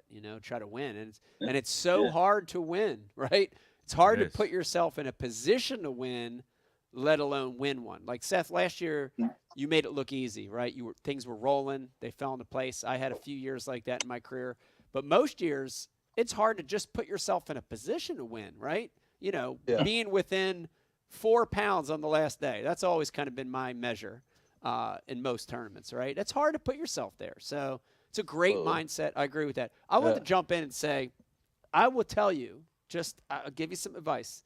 Looking back on when I won the Classic and then a few years later Angler of the Year, I feel like my fishing suffered because I got so busy with the other stuff. And, my advice, Seth, is just find that balance, because the more success you have professionally, the more obligations you have and the more commitments you have to give. And as your family grows, your family needs time. And finding that balance is the hardest thing. I maybe regret a little bit the years after my wins, Classic and AOY wins, that I never said no to anything. You know, like if an opportunity came by, I said yes. And the year after I won the Classic, I was home for I think 2 weeks total in the next year after that win, and the AOY year was probably about the same. So, man, you sound like you got a good handle on it, but have a balance in your life and don't overwork yourself, because I think there is a fine line there for sure. No. Well, but it's hard to say that, Mike. Look at the success you've achieved by putting that work in. But I will say this: like I fished the Opens now, and I fish to win. I don't fish to qualify for the elites. I don't fish for points. And I got to tell you, it's way more fun to fish to win. Yeah. It's so much pressure. Yeah. To lay up and try to scramble for limits and do that kind of stuff. And and I heard you talk about that, Seth. Like, you didn't think about AOY for a second until it got into the last couple of events, and then you started to change your strategy a little bit to lay up, or to get the work done. How was that experience? How'd that feel? Yeah, I still ended up having some good tournaments up north, but I think I could have had better tournaments had I not been in that position. That's the one thing I wrote down for St. Lawrence was risk versus reward. I had a good cushion going into that one. Definitely not a guarantee, but obviously, Lake Ontario's the deal. Most likely the majority of the top 10 is going to come out of Lake Ontario, but I don't know how far it is. It's a long run. And a lot of big water, even that river, even the boat wakes out there and stuff. There's a lot of things that can go wrong on that long run. I chose to stay close to takeoff, maximize my fishing time, and really just take the variables out of it. I knew I didn't need, 24, 25 pounds a day to do what I had to do. Instead, I needed, 18 pounds a day, 17 pounds a day to accomplish the goal in that tournament. And, I think it hurt me. I still had a good finish. I think I finished, 12, 13, something like that. Got pretty fortunate fishing back up close, but, really took myself out of a chance at a tournament there's not a lot of tournaments on the schedule that I think in advance I could have a shot at winning. And usually if we go to New York, those are the ones, and the same deal happened in Champlain. I made a top 10 there, but I spent at least 2 out of my 3 days looking for smallmouths, where if I would have went there just to win that tournament, I would not have fished for smallmouth or looked for them. I would have tried to find as many little big largemouth holes as I could to try to win the tournament. And I had a great tournament there. I finished fourth, but I might have won that tournament had I not been in position. Say I was 20th in the points, I probably got the Classic no matter what. I might have won that tournament. I might have finished 97th too, but I might have won that tournament. Like, I would have just looked for places that had, big bucket heads and flipped a jig all day and not worried about catching a 3.5 pound smallmouth. Yeah. Yeah. It's crazy, man. It's crazy the decisions you have to make, the choices you have to make during a day and a season and a year. It's pretty incredible. Seth, before we let you go, there is one other thing that I had written in my notes here on my phone that I have to corner you about. I already cornered you about the dang O-ring on the hook. And I got to corner you about this because personally, I want to know a little more about it. Via Dan Quinn, our good friend Dan Quinn, and some other sources, I heard a lot of murmuring last year about you using this thing called a chicken rig. Or am I saying it right? A chicken, something chicken. Basically a big hair jig. Funky chicken. But not using it deep on ledges like we were all taught, right? I'm not talking about, this is not a ledge game thing necessarily, but it can be a shallow water thing too, around docks, in grass, on shallower ledges, on flats. talk to me a little bit about this, because this to me is kind of mind blowing. To use like a southern technique in other parts of the country and be catching really big grade, high caliber bass with it. You want to talk a little bit about that? Yeah, it's kind of, well, it's Choder's chicken is the official name for it. Yeah. It is Choder's a Magnum oversized preacher jig. Looks like something you would throw for muskies. It's real similar to a preacher jig, but the typical southern hair jigs are real thin. They kind of fall fast. They're a little bit of bucktail and a couple chicken feathers. This thing has a massive amount of synthetic hair in it, synthetic fur, craft fur, whatever you want to call it. Really slows a 3/4 ounce jig falls like, maybe that fast. Wow. And it's something we got, especially in our dirtier lakes, we got a lot of those rock piles in that 4 to 8 foot range, like real good cranking stuff, and a buddy of mine, Choder, Brad Leitner, he started doing it. He tied these up. He was copying the preacher jig. That was just, he didn't know that theirs were like real thin and fell fast. They threw them on like 12-pound line and stuff. So we're taking these great big giant ones on like real heavy line, either 30, 40 pound braid to a 20-pound leader, or just straight 20-pound, and kind of fishing them the same way, burning them up and just pendulum them, swinging them. And you can swim them around like a swim jig up, down dock edges, inside grass lines. But it's like just a really big target, moves a ton of water, and it doesn't have any of those, I don't want to call them negative cues, but it's super subtle. It's just like a smallmouth hair jig. There's no vibration. There's no flash. There's no nothing to it. It sounds like so it works well in clear water and dirty water as well, because it moves a ton of water. Every time you make a cast of that thing, like half a gallon of water comes out of the back of it. But we've been catching it's no secret around the house anymore, but I think guys, in the northern regions definitely need to look at it. It's definitely a TVA style bait, but I guarantee you can go to Wisconsin, Michigan, New York, maybe New Jersey, that area, and Upper have success on it. Yeah, it's definitely stuff. Nobody's throwing it up north. Minnesota, we've kind of burned it out. We got caught in a couple tournaments throwing it and whatever. That's why we started selling it, because the guys next to us throwing them already. It's like, we want money off of it. Pete, I'm going to corner you here on this one. You got a tackle warehouse box sent to my house on accident one time. There were some big old hair jigs. Oh, Pete! What's going on? Pete with the Santa jacket on, keeping secrets. Come on, Santa.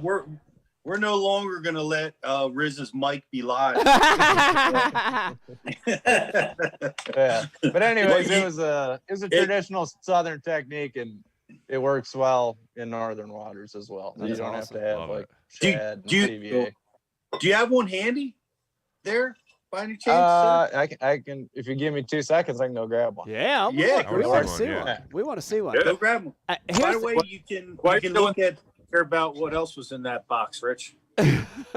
What else was in the box? Well, Senkos, of course, black Senkos, like 8,000 packs. Yeah, jerk baits. Yeah, hey, it's no secret. You can go back. How many years ago, Mike? What's that? 4 years ago or more? That I was flipping that on the Ike Live show or the Going Ike show. Oh man, that's right. Right, I remember you that. can Around the dock. You can see. Yeah, you can see it in action. Yeah.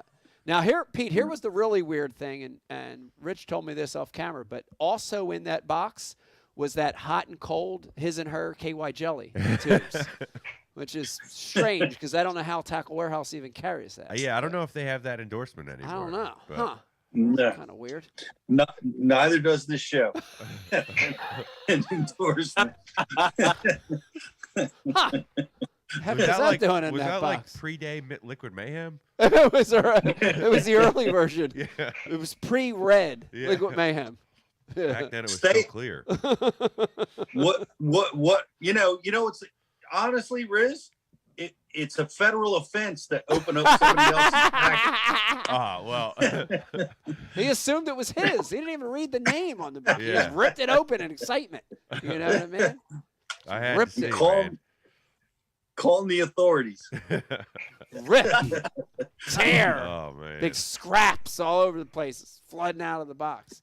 But no, this thing is intriguing, Pete, and I know Seth has to go here in a second, but I'm glad I brought it up because this is mind-blowing to me that this big hair jig in these northern fisheries, you know, where it's like normally you think like, I got to go smaller. I got to go more finesse. Yeah. And here is this bait that it is finesse, but it's big and it's got a big profile. Seth, real quick, now that you're back, not only we want to see it, but I also wanted to ask you, does the fishery need to have big forage for this to work, right? So like as you were talking about it, my mind is like, yeah, places with gizzard, absolutely. Places with big shad, it makes a lot of sense. But does it work everywhere or just places with big forage? Well, I mean, I think everything has big forage in it to some extent. I don't think you need shad, or you definitely don't need shad or gizzard shads for it to work. But even you think about all the small crappies, still a pretty big bait. Right. You know, small crappies, small bluegill, still a pretty good sized bait. Yeah. But yeah, I mean, this is it. It's, let's see if I can get it on here. Oh, look at that thing. Here's like this is a little on the small side, but this is closer to your standard preacher jig.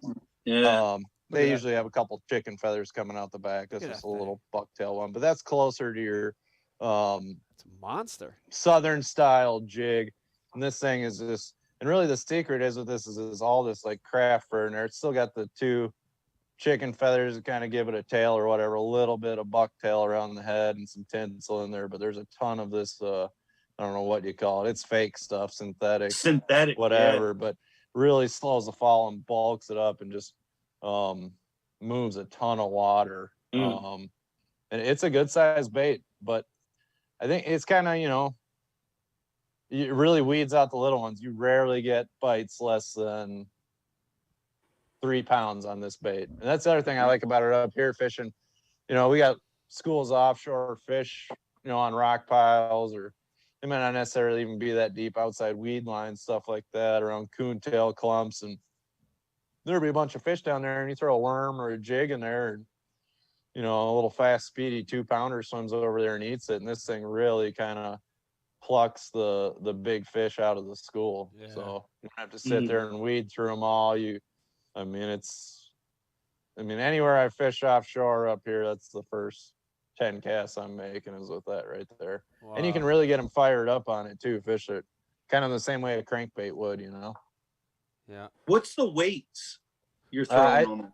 I throw a 3/4 9 times out of 10, and I'll still throw that up shallow. You can slow roll that just like a spinner bait down dock edges or through laydowns and stuff like that. And it's just something about all that synthetic on there really just, it pushes a ton of water, and those fish can feel it. You use a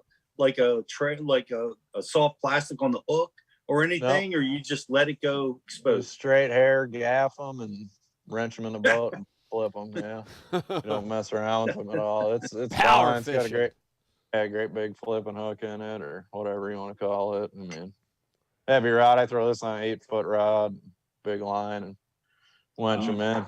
Power fishing to the max. Power fishing to the max. Unbelievable. Where do you get them? It's an Outcast tackle. I don't know if we actually called it the Choder's chicken or if it's just chicken jig. But chicken jig, Outcast tackle. But Choder is the guy that started making these, and I think it's kind of a mistake. Like, I think this is what he thought the preacher jigs were, and he ended up building this great big giant thing and started catching them on it. And you know, we really beat the brakes off the boys around here for a few years on it, and then you can only see giant white things flying through the air too many times before they catch on to it. You know, everybody's beat the brakes off that rig. Yeah, there's a few years it was pretty rough. Oh man, that's awesome. That is awesome. That is awesome. Seth, I can't thank you enough. I mean, this is the holiday show, and I feel like you've came on and given us all some amazing gifts here before Christmas. Really? That's awesome. Great secrets, great techniques, and a great insight into your season, because that was, you know, and I said this before, Seth, when you were on Like Live, when I look back in the history of AOY wins, that to me was one of the more impressive years.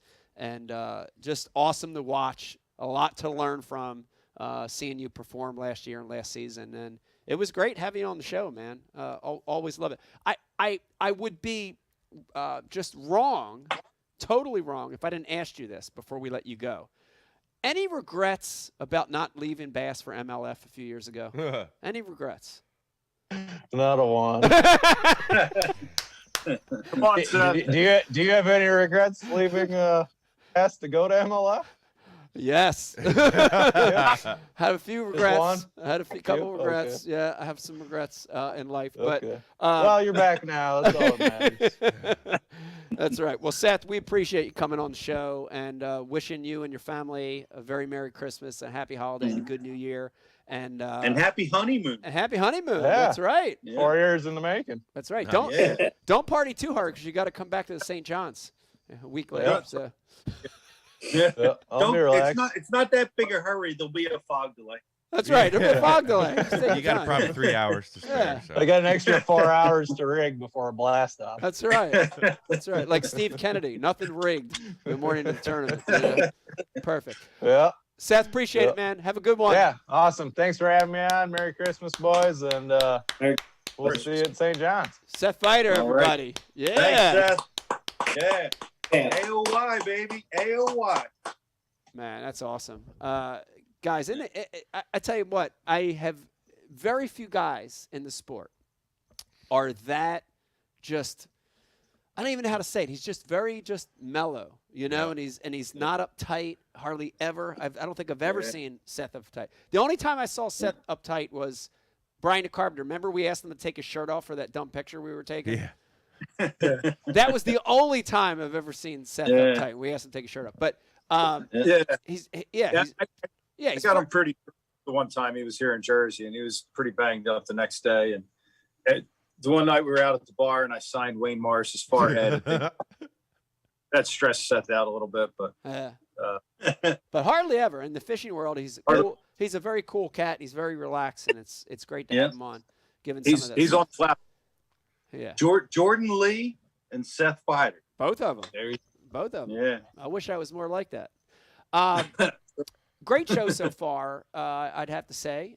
Rizzo, we would take a little break, and we're going to come back. We got still a lot of great stuff left, so I want you to hang in there with us. What are we doing when we come back? We got some good stuff, right, JK? Yeah, I've got some Christmas gifts to dole out to you guys in the form of my top 5 list. Heck yeah. Nice. Anything other than that, I don't know what else is on tap. Yeah, we got we got monster prizes to give do. away. We got 2 monster prizes to give away. It's going to be like $200 prize packs, and we're going to go with trivias from none other than the brain of Ken Duke for those. So, guys, that's all coming up in the 3rd segment of tonight's Bass University Live. We're going to take a quick commercial break. That's right. Taking a break. And we will be right back. Stick with us, guys. We're going to roll a little commercial here, and we will see you in just a few minutes. Moment on the water not spent fishing is a moment wasted. That's why Minn Kota and Humminbird have joined forces to bring you the One Boat Network. Products that communicate and integrate to help you take full command of your boat. Born from our commitment to making the most advanced fishing gear even better by making it work together. The One Boat Network will help you find, get to, stay on, and catch more fish. When One Boat Network products talk to each other, they can navigate your boat automatically. They can give you a crystal clear view of what's below with no messy wires. And they can let you lower, raise, and change shallow water anchor modes from anywhere on the boat. But that's just the beginning. We're never done innovating, integrating, and making your boat simpler and easier to control. All so you can make every second on the water count. Tackle Warehouse is proud to sponsor the FLW Pro Circuit and is the official tackle retailer of FLW, providing proven bass fishing gear as well as the newest and hottest tackle.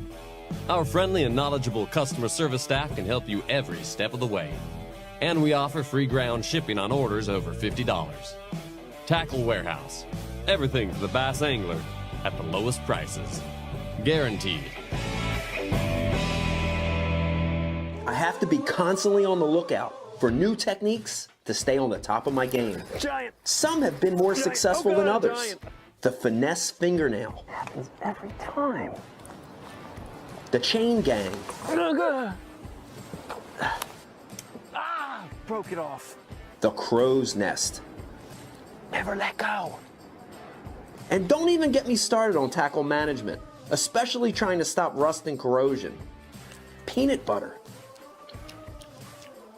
Not good. Motor oil. Gotta keep the rust off all these baits. WD-40. Gotta keep the rust off. Silica, toothpicks, Q-tips, the list goes on and on. I'm hard on tackle, I fish fast, I need my tackle organized and protected. I can't be worrying about losing baits to rust. And when it comes to tackle management, there's only one solution. Flambeau Tackle Storage Systems with Z-Rust technology. The original anti-rust tackle box. Uncompromised clarity. Renowned durability. The infused anti-rust option that is FDA safe and free of harmful chemicals. The organization options are endless, but there's only one. One box, one anti-corrosion technology, one family-owned, American-made brand, Flambeau Z-Rust Tackle Solutions. Preserve, perform, repeat.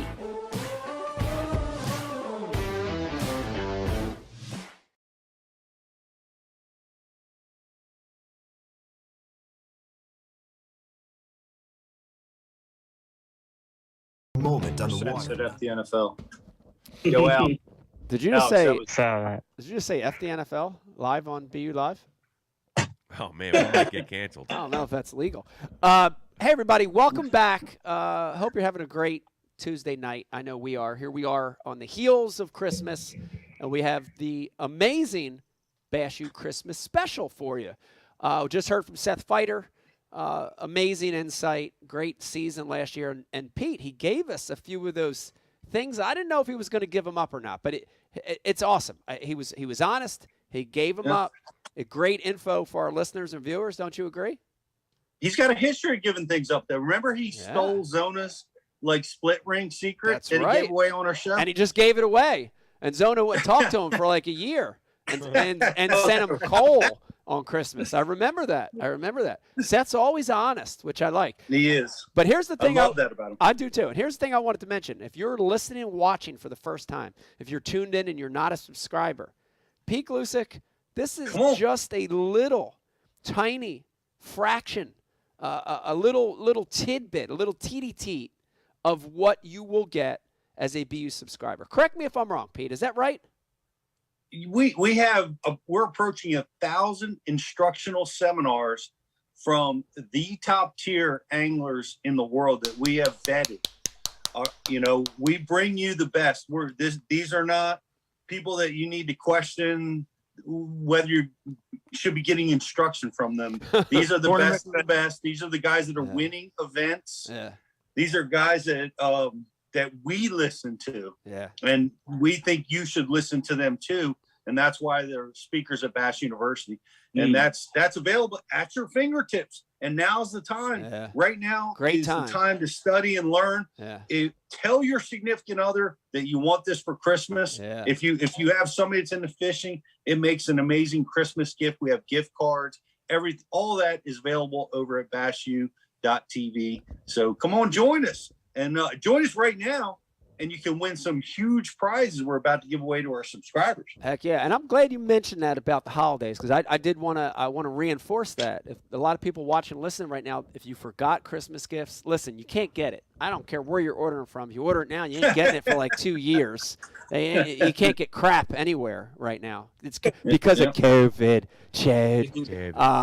But with this, Pete, this is a great gift because you're going to get it instantly. You can print that little thing out, put it in a card. You know, within days you'll be getting all the information. I mean, it's an instant gift. So if you're short on gifts, instant gifts. If you're short on gifts under the tree and a stocking, what a great gift for somebody that likes to fish. This is a great time.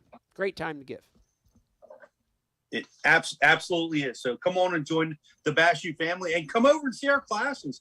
like I said, we get people traveling from around the globe to come to Bass University classes, and it's going to be a lot of fun. In January, we're going to be in Anderson, South Carolina, and we're also going to be in Gadsden, Alabama again. And look forward to seeing everybody there. Come out, let's talk fishing. Amazing speakers, all those tickets can be picked up at thebassuniversity.com. Go check that out and come see us. That's right. I know we've got a couple things we're getting ready to do here. If you're watching and listening, don't leave, because this is the moment where we're giving away some great prizes. Before I turn it over to you guys, I did want to say that I got to step out, but thank you for having me. It was so great to be here with Seth. Looking forward to next week's show. Brian DeCarpenter, you want to give away a little secret about that, or you not want to talk about that yet? Next week, it's going to be a good one. It's going to be a good one. I'll be there for this one. You want to talk about it? Go ahead. Yeah. So next week is our year in review. Right, JK? Oh, yeah. Yep. Last of the year in review. Yep. Bass U year in review. Looking over this year's seminar, good, the better, and the best. And then we've got a public access issue. Locally, we have a couple of lakes here in Jersey that evil people, probably people COVID. Evil people are, have taken these public lakes and found a way to eliminate public access to these public lakes. And this is an issue that's, not just related to us. I think everybody experiences it some way. We have our guy, Craig Durant, Eco Angler, has kind of jumped on top of that. And he's doing his research. He reached out to Gene Gilliland, BASS Conservation Director. And Gene is all over it. He's awesome. He's making plays, getting the ASA involved. And next week, we're going to dive into it. Talk about things that you can do. We're going to talk about what we're going to do in our situation and what others have done and what you can do and how we can combat this and keep these fisheries open to us. Open to us. Mike, thanks, man. Yeah, we were kind of surprised to have you tonight. We're always thrilled to have you with us, and I love being and here. I appreciate it, and want to wish you and Becky and the family Merry Christmas. And it's great. It's great having you, and I'll catch up with you real soon, buddy. But we're going to let you go. We're going to give away some cool prizes. So thanks again, man. Sounds good. Merry Christmas, everybody. Merry Christmas, guys. Happy New Year. Thank you. Merry Christmas. Hey, Mike. Awesome. All right. Oh, that was awesome having Mike, man. We didn't expect that, Riz, man. That was nice. Yeah, it's always a treat when I hear the stairs come a thumping and jingle bells come through the door. It's it was a great show, and it's to have Seth on and like on the same show talking bass fishing juice coming into the 2022 season. It's good stuff. Yeah, Mike and stay away from my hair jigs, Riz. Stay away from the chickens. Yeah, that's right. Yeah, the mega hair jigs, they might be getting tied on this coming year. We'll see. Yeah. Well, we've got some great prizes to give away. BTC, are you going to handle the trivia for us tonight? No, I can't read, Pete. I saw those glasses. You had them on there momentarily.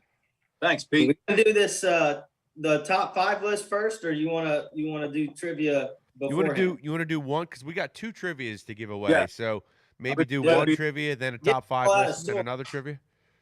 Yeah, I like it. You're all over, man. You're making solid decisions at every turn. Yes. Yeah. Let's hit one of them, bro. Let's throw that first question out there. Then we're going to, while we wait for somebody to answer that question, we're going to dive into the top 5. All right. Sounds good. The first question we're going to go with is, Gene LaRue patented the process of impregnating salt in plastic fishing lures. He also founded Gene LaRue Lures. Before that, he was a fishing guide on what lake? I'll read the question again. Gene Oh, LaRue man. patented the process of impregnating salt into plastic fishing lures. He also founded Gene LaRue Lures. Before that, he was a fishing guide on what lake? Awesome question. Thank you, Ken Duke. Appreciate you. Of fishing tackle retailer fame and Bassmaster and everything else. And JK, while we wait for the answer, which by our guys is going to be like 5 seconds. But Ding, ding, ding. We don't have time. The first answer, Pete, that came in. The winner of the first prize pack will be Josh D with the correct answer of Table Rock Lake. So, Josh, if you want to go ahead and send in your subscriber number, we'll be able to get that mega prize pack out to you. Thanks for tuning in and being the first correct answer tonight. Wow. That may have been the fastest answer in the history of the world.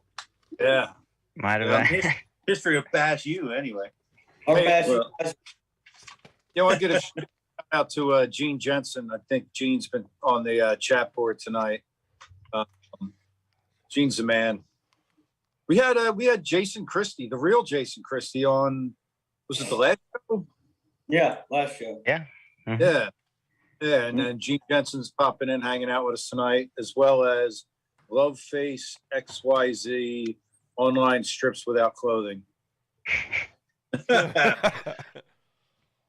Shout out to the Fluke Master.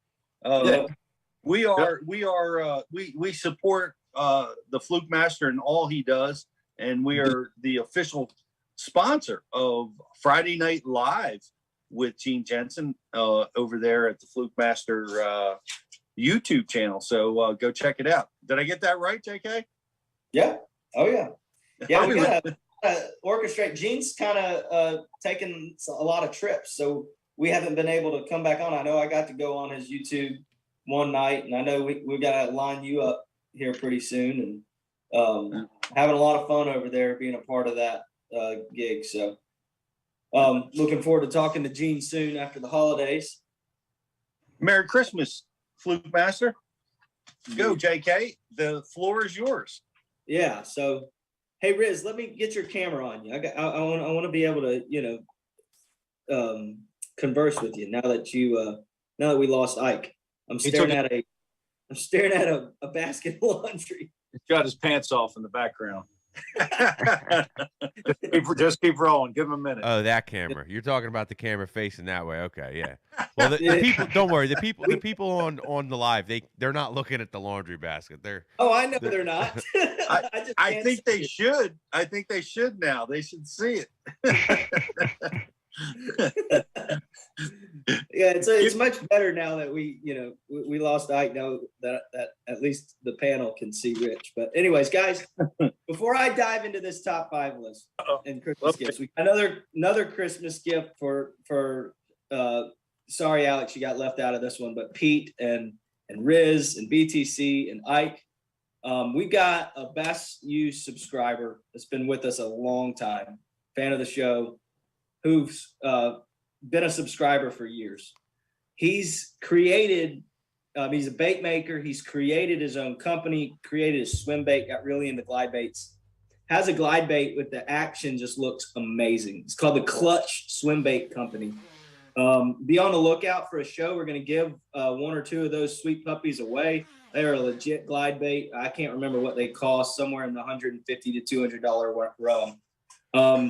But he made a few of them up for us. The Jersey boys, yours got shipped to Brian's house. So either Brian's getting 8 glide baits, or you're all getting a couple of piece up there in Jersey. Yeah, Brian's going to get 8 glide baits, is the way I'm seeing it. I'm going to take the liberty to give one of Pete's to Alex so that it gets used. I think we might be able to arrange one for Alex, Brian. So yeah, I'll go hunt one down or give him one of mine. So yeah, talk to me more. You got that thing in your hand. Talk to me about it, BTC. Well, all my glide baits are out in the truck right now because I went glide baiting today. So it's the size of a Chad shad. It looks a lot like one, which is a fantastic proven bait. But I can tell you this right now, like straight white in one of these baits is phenomenal. I can't wait to get one that color. Yeah. Pete, you got one coming. Yeah, I'm Awesome. going to be throwing this thing tomorrow. No, it's awesome looking bait, man. It's good looking bait. What's the split rings on the bottom? Are they turners, or what are the hook hangers turners? Are they fixed? They're fixed. Yeah. Yeah. Okay, cool. So bait. Oh, and I had asked him to finish one in light trout, which is that's the river to sea color that just catches where. Yeah, he did a jam up job with that. Yeah, yeah. Who else got one of these? You get one, JK? No, I didn't get light trout. Why? I got because I got light trout and other things, and I wanted a good bone 7.5, 8 inch. You know, I never can get my hands on a stinking shad, and I found this clutch guy. Well, Josh found us through Bass U TV. And I'm so glad he did, because that thing is exactly what I was looking for. Gizzard profile, and then that white bone color is what I'm looking for down here in the South. So, dude, white it just glows, man. It's real easy to see it. You know what I mean? Yep.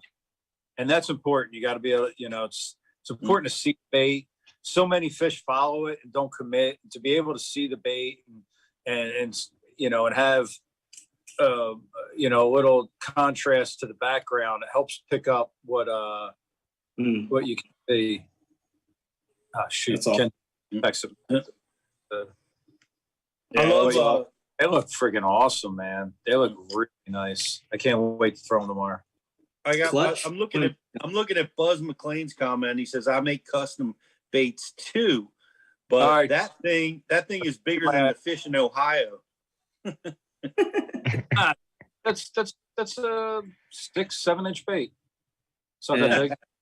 Yep. No, that's bigger than the fish in Ohio. I was about to say, if he's talking about the Ohio River, oh man, that's funny. But yeah, thank you, Josh, longtime subscriber, sending us those just in time for Christmas, just in time for BTC to go throw one tomorrow. So I'm excited for BTC to throw it tomorrow. They against the Glide, Arashi, not. Yeah, it's a Storm Arashi. Same length as an Arashi. Thank you, sir, and thank you, Justin, for making that happen for us. Appreciate you.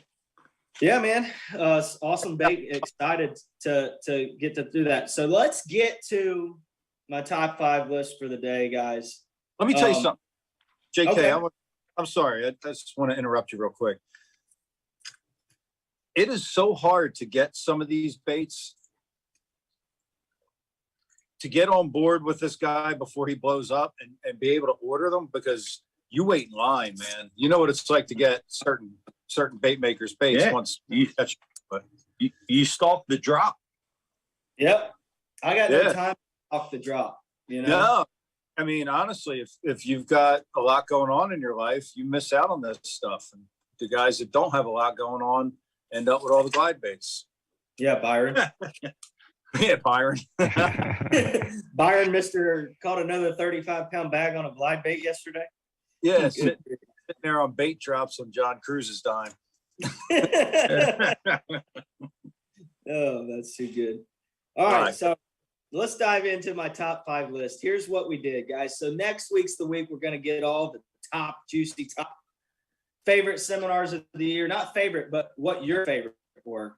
What the most watched, what the most popular were, the best seminars of the year, the best on water videos of the year, the best interviews of the year. I'm digging into the data of Bass UTV with you guys. It's always right now, though. I got to get picky for Christmas.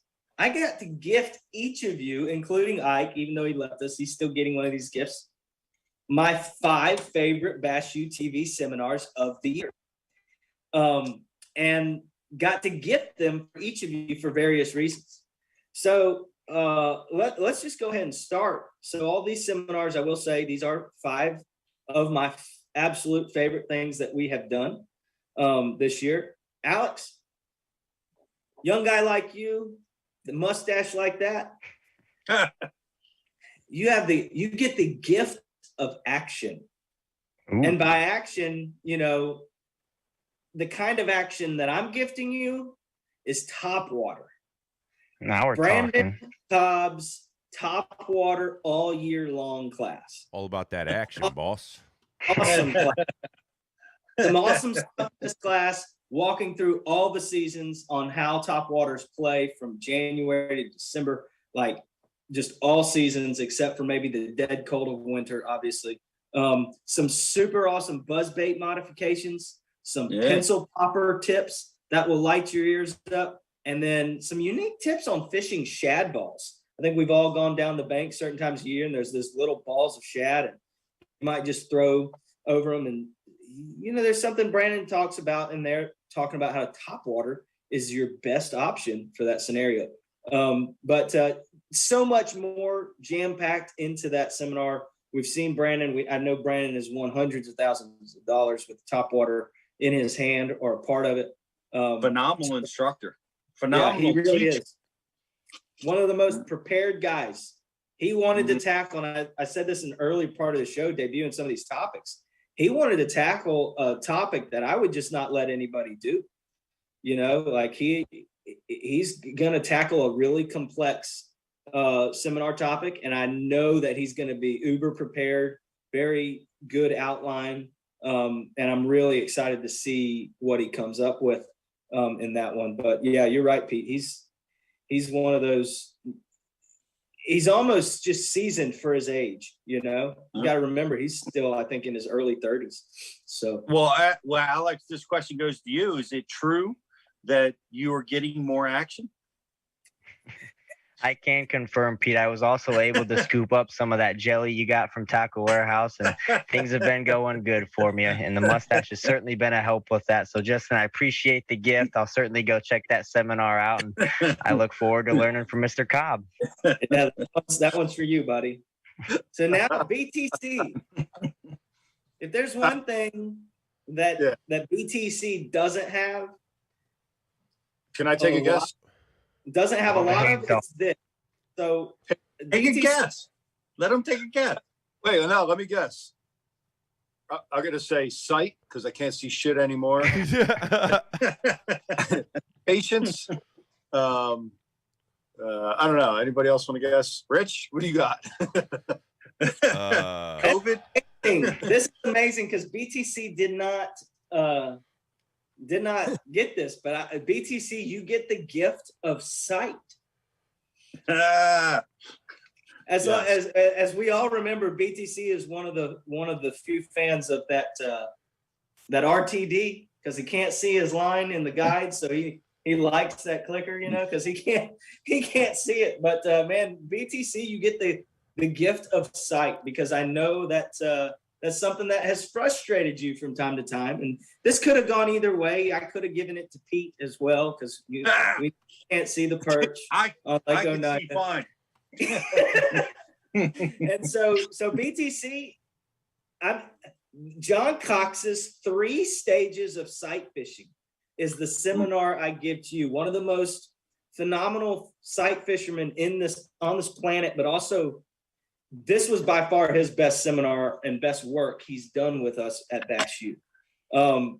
You know, we know it takes, there's a special gift when somebody can actually be a good sight fisherman. I don't feel like I'm in that category. I don't see them very well. I can't make out those differences in deep water like he can. But when you can see it, it takes a lot to try to catch these finicky bedding bass. And the reason this class and this seminar is so amazing, he's teaching us that it's not all about a bass always being locked on to catch them.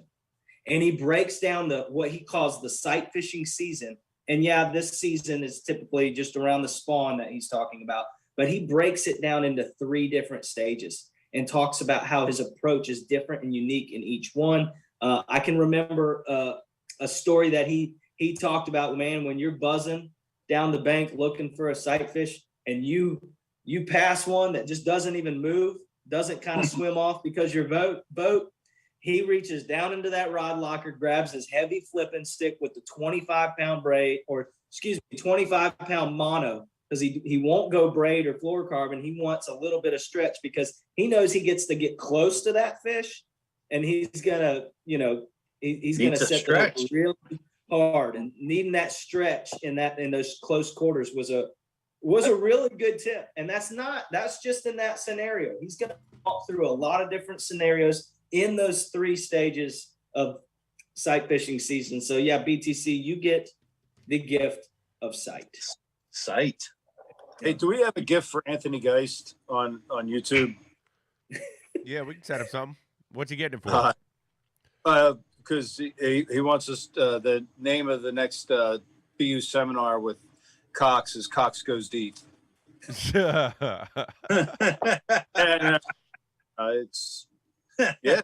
Well, the only problem with that is that to get John off the bank is probably never going to happen. So, if Anthony can get us his address, there's a chance. There's a chance we might send him something. There's a chance.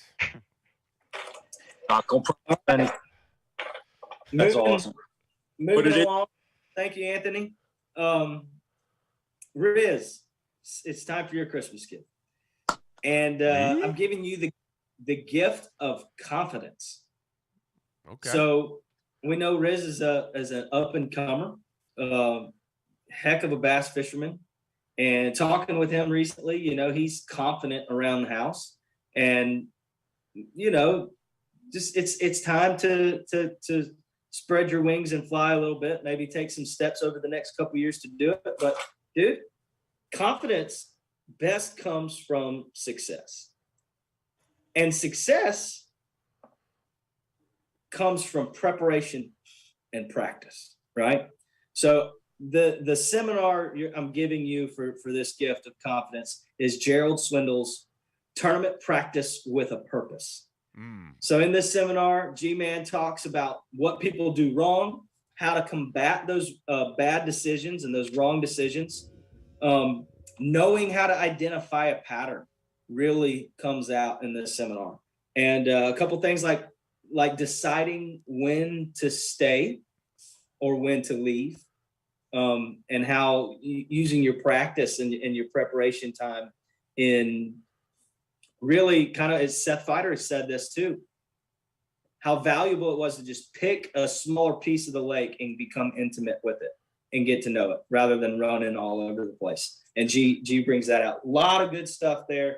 Riz, I know you've seen the seminar, but that one's for you, buddy. Definitely one of my favorites of the year. Yeah, Justin, it's funny you bring that one up, man. That was actually it was either our first or second Zoom class that we did last winter, and when he was giving that seminar, I mean, they were long days for us working on those seminars and being a part of the whole process. But man, when he got to talking about practicing in particular, it's such a captivating topic for bass fishing, because like this, do I stay or do I go? How many bites do I need to get in an area? How much do I need to figure out an area? How many bites does it take to get exactly what you just said, the confidence? Yeah, it's an awesome one, man. Yeah, I appreciate you gifting me that one, because that's definitely I'm between a rock and a hard place with that right now, as far as where I'm going to take things for the next couple years or so, as far as fishing and staying around the house or traveling or whatever. So appreciate it, buddy. Yeah, bud. So JK, I would say maybe try to give him the old boat, or because with an old broke down boat, Rich fished freaking pretty good. Wheels were falling off and oil burning out, out of the friggin' that's on it. He was gonna fucking get in the check line that day. So yeah. You need more distraction, Rich. You need more. Yeah. You're too focused. Yeah, you need to react. Didn't he get another top 5 in a BFL this year though? Like he had a pretty good year. I did, and you know what happened that day? My live well stopped working, and I had lost 3 fish, so I should have come in third. Oh my gosh. Yeah. Dude, Yeah, how about you're, that? you're like me. You're like me. The more problems you have, the better you do. Yeah. It's a mental thing. I really do. I think you know, it takes you start solving the problems, you stop overthinking the fishing part. Drop the boat in and you leave one side of the boat strapped, right? And it just starts floating off sideways. Well, ego's out the window now. Now we're just going fishing. You know what I mean? You can't look smooth. You can't look smooth walking onto your boat as you got one strap still hooked up. It's impossible. Oh my gosh. There's something to or you let all your rods crash into the docks at the Potomac River. Yeah. This year where they fell in and lost everything. That's great. But I love it, JK. What do you got next on your list? All right, so the next one we're gonna do is Ike. So Ike's not here, but we're gonna give Ike the gift of peace. We know he's been all over the place this year. You know, he's got some more change on the horizon. He just never gets a break, it seems like. So I just want to give Ike some peace, you know?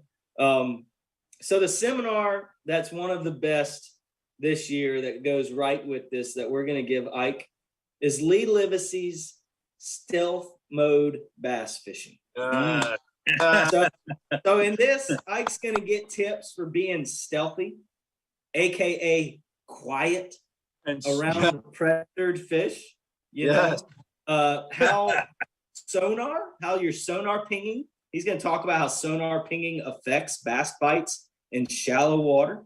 And guys, Lee spends 200 plus, 300 plus days a year on the water. He has gotten intimate with this. That's why he had one of the best days of all time, you know, pulling this off, being stealthy.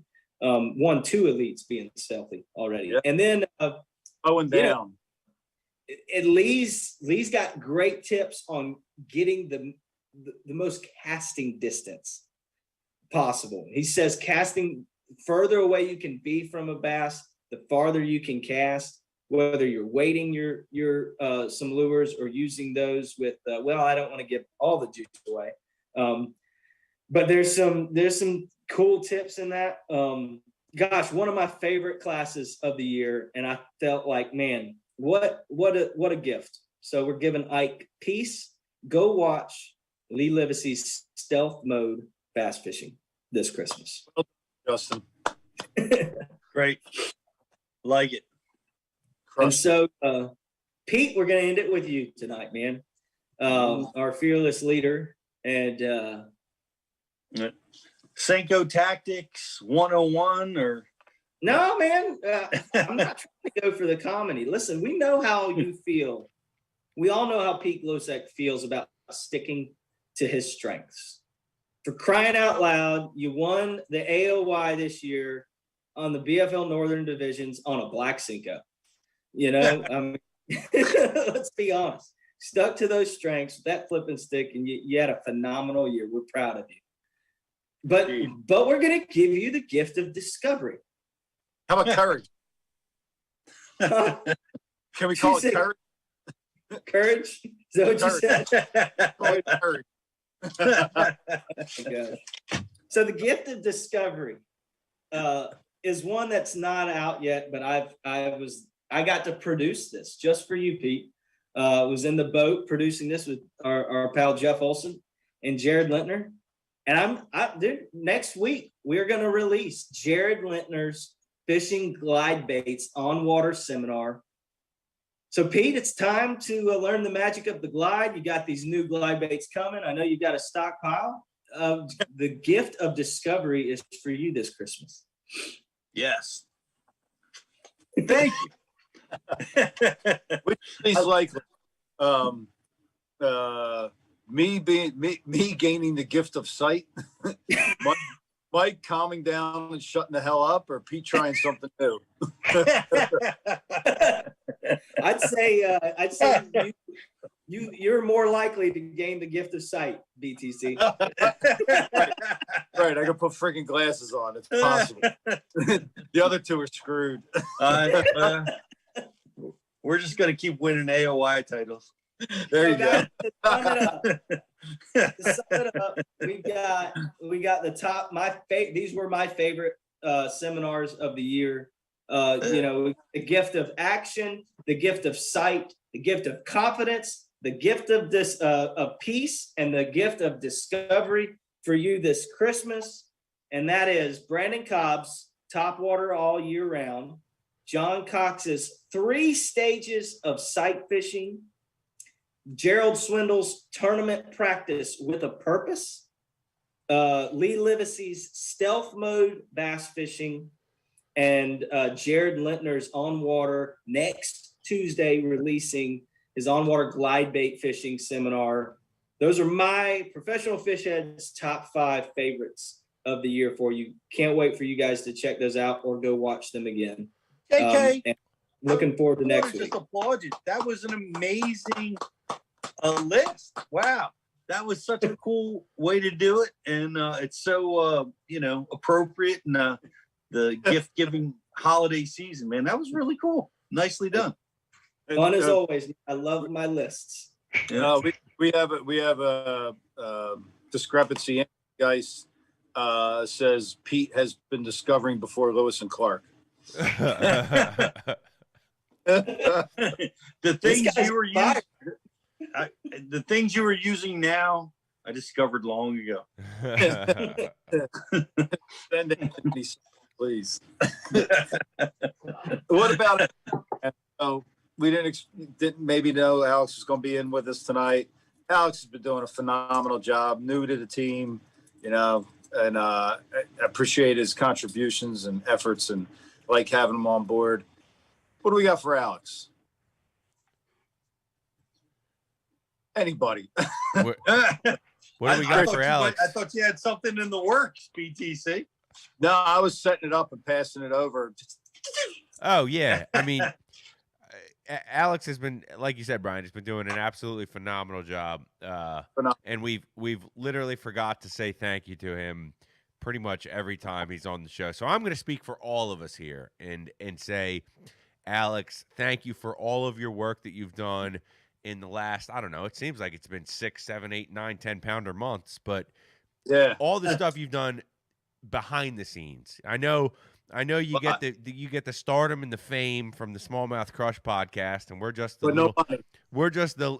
little engine that could over here at Bash U Live, keeping afloat.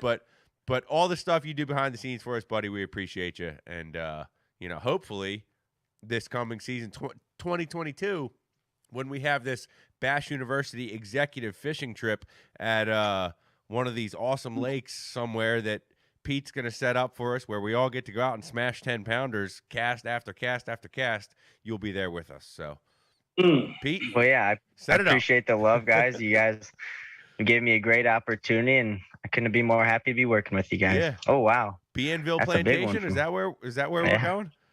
Yeah, we need Ken Duke right there. Let's go with Ken. Yes. Yeah.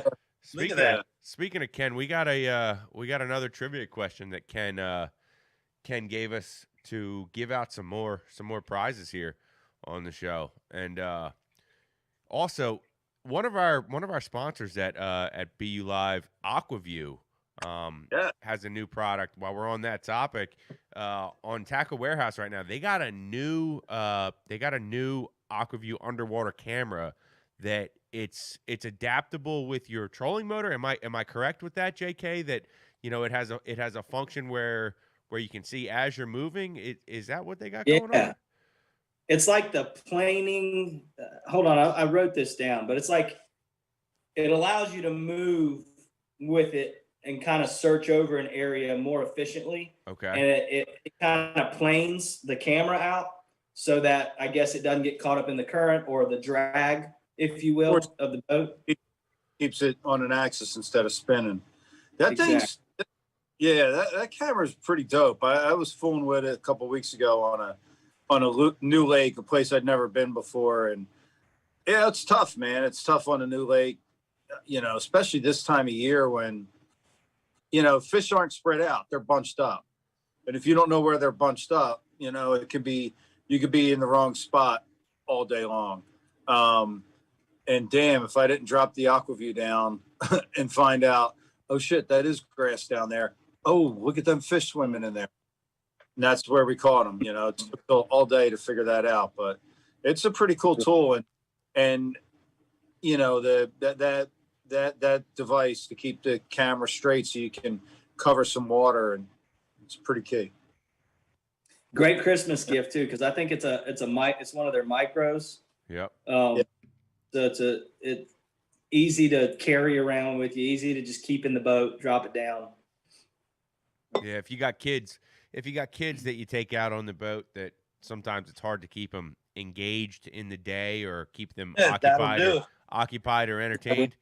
Man, put that AquaView down there and let them start looking at all the stuff down there on the bottom. It's a great way to keep the whole family involved in a day of fishing. Yep. So, yes, it is. Yep. But we got some more stuff to give away, guys. If we're Let's give it away. We ready to roll that out? I mean, we got which one you going with? We got another Ken Duke trivia question here. Rich, what's up? Go with the really hard one. All right. That's a challenge here because it seems like our subscribers figure them out really quick regardless. So, right. All right, here we go. Billy bass was the singing fish that was so popular 20 years ago.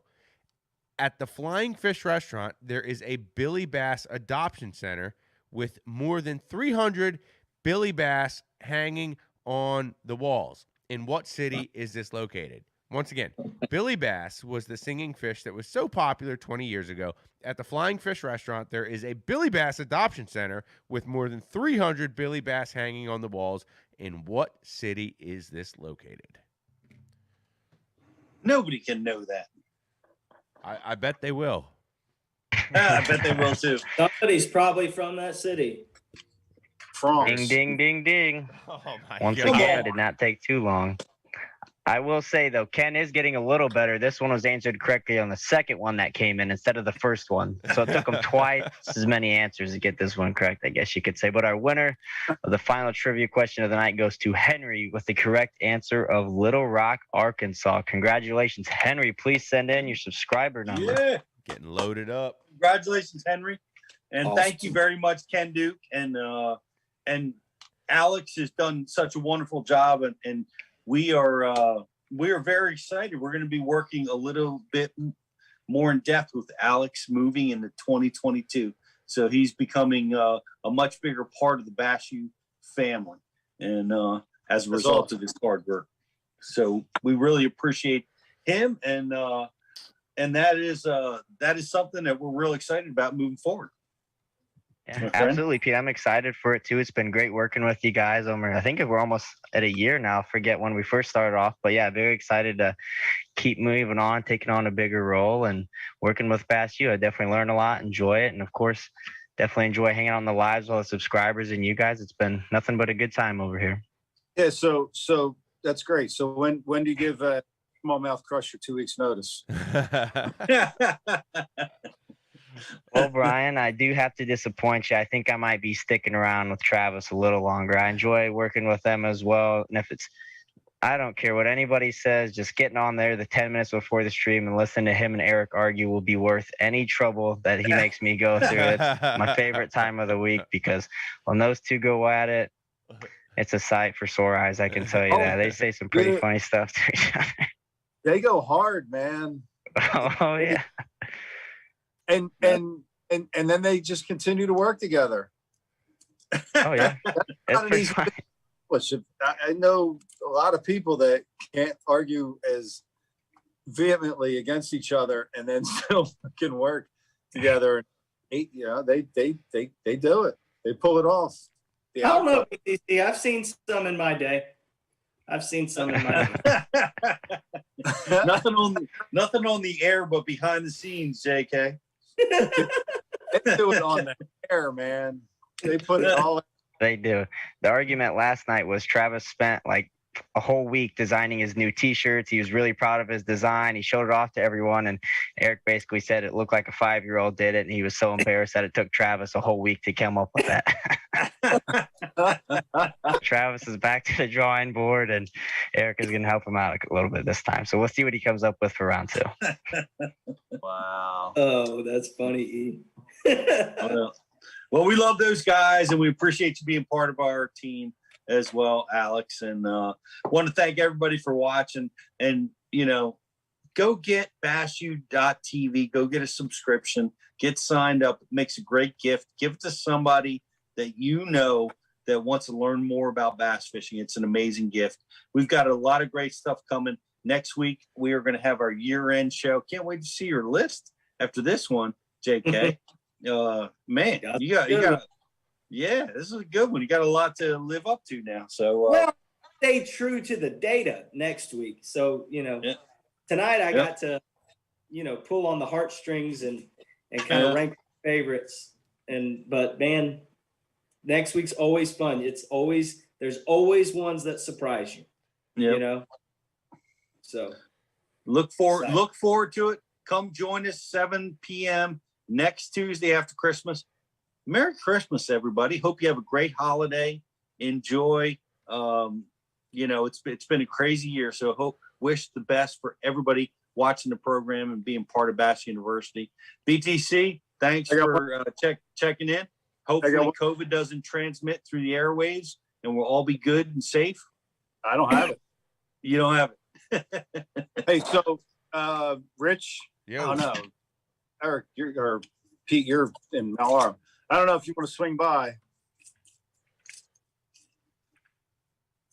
They're for us. Those 2 are for you, 2 are for BTC, 2 are for Ike, and 2 are for Pete. Oh, they got sent to Brian's garage. I get it. Okay. Yeah. I'll be in the garage. Or I'm in the garage. It was there or Ike, Yeah, if it ends up at Ike's, they end up in the bin and they go on YouTube and the Ike Foundation gets them and then they sell them and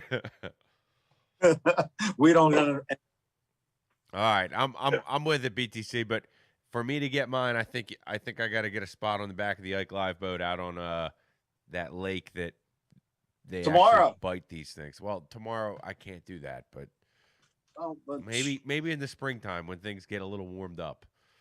All right, sounds good. Yeah, get some teeth marks on there for me first, so I know it works, and then I'll go slinging one with you.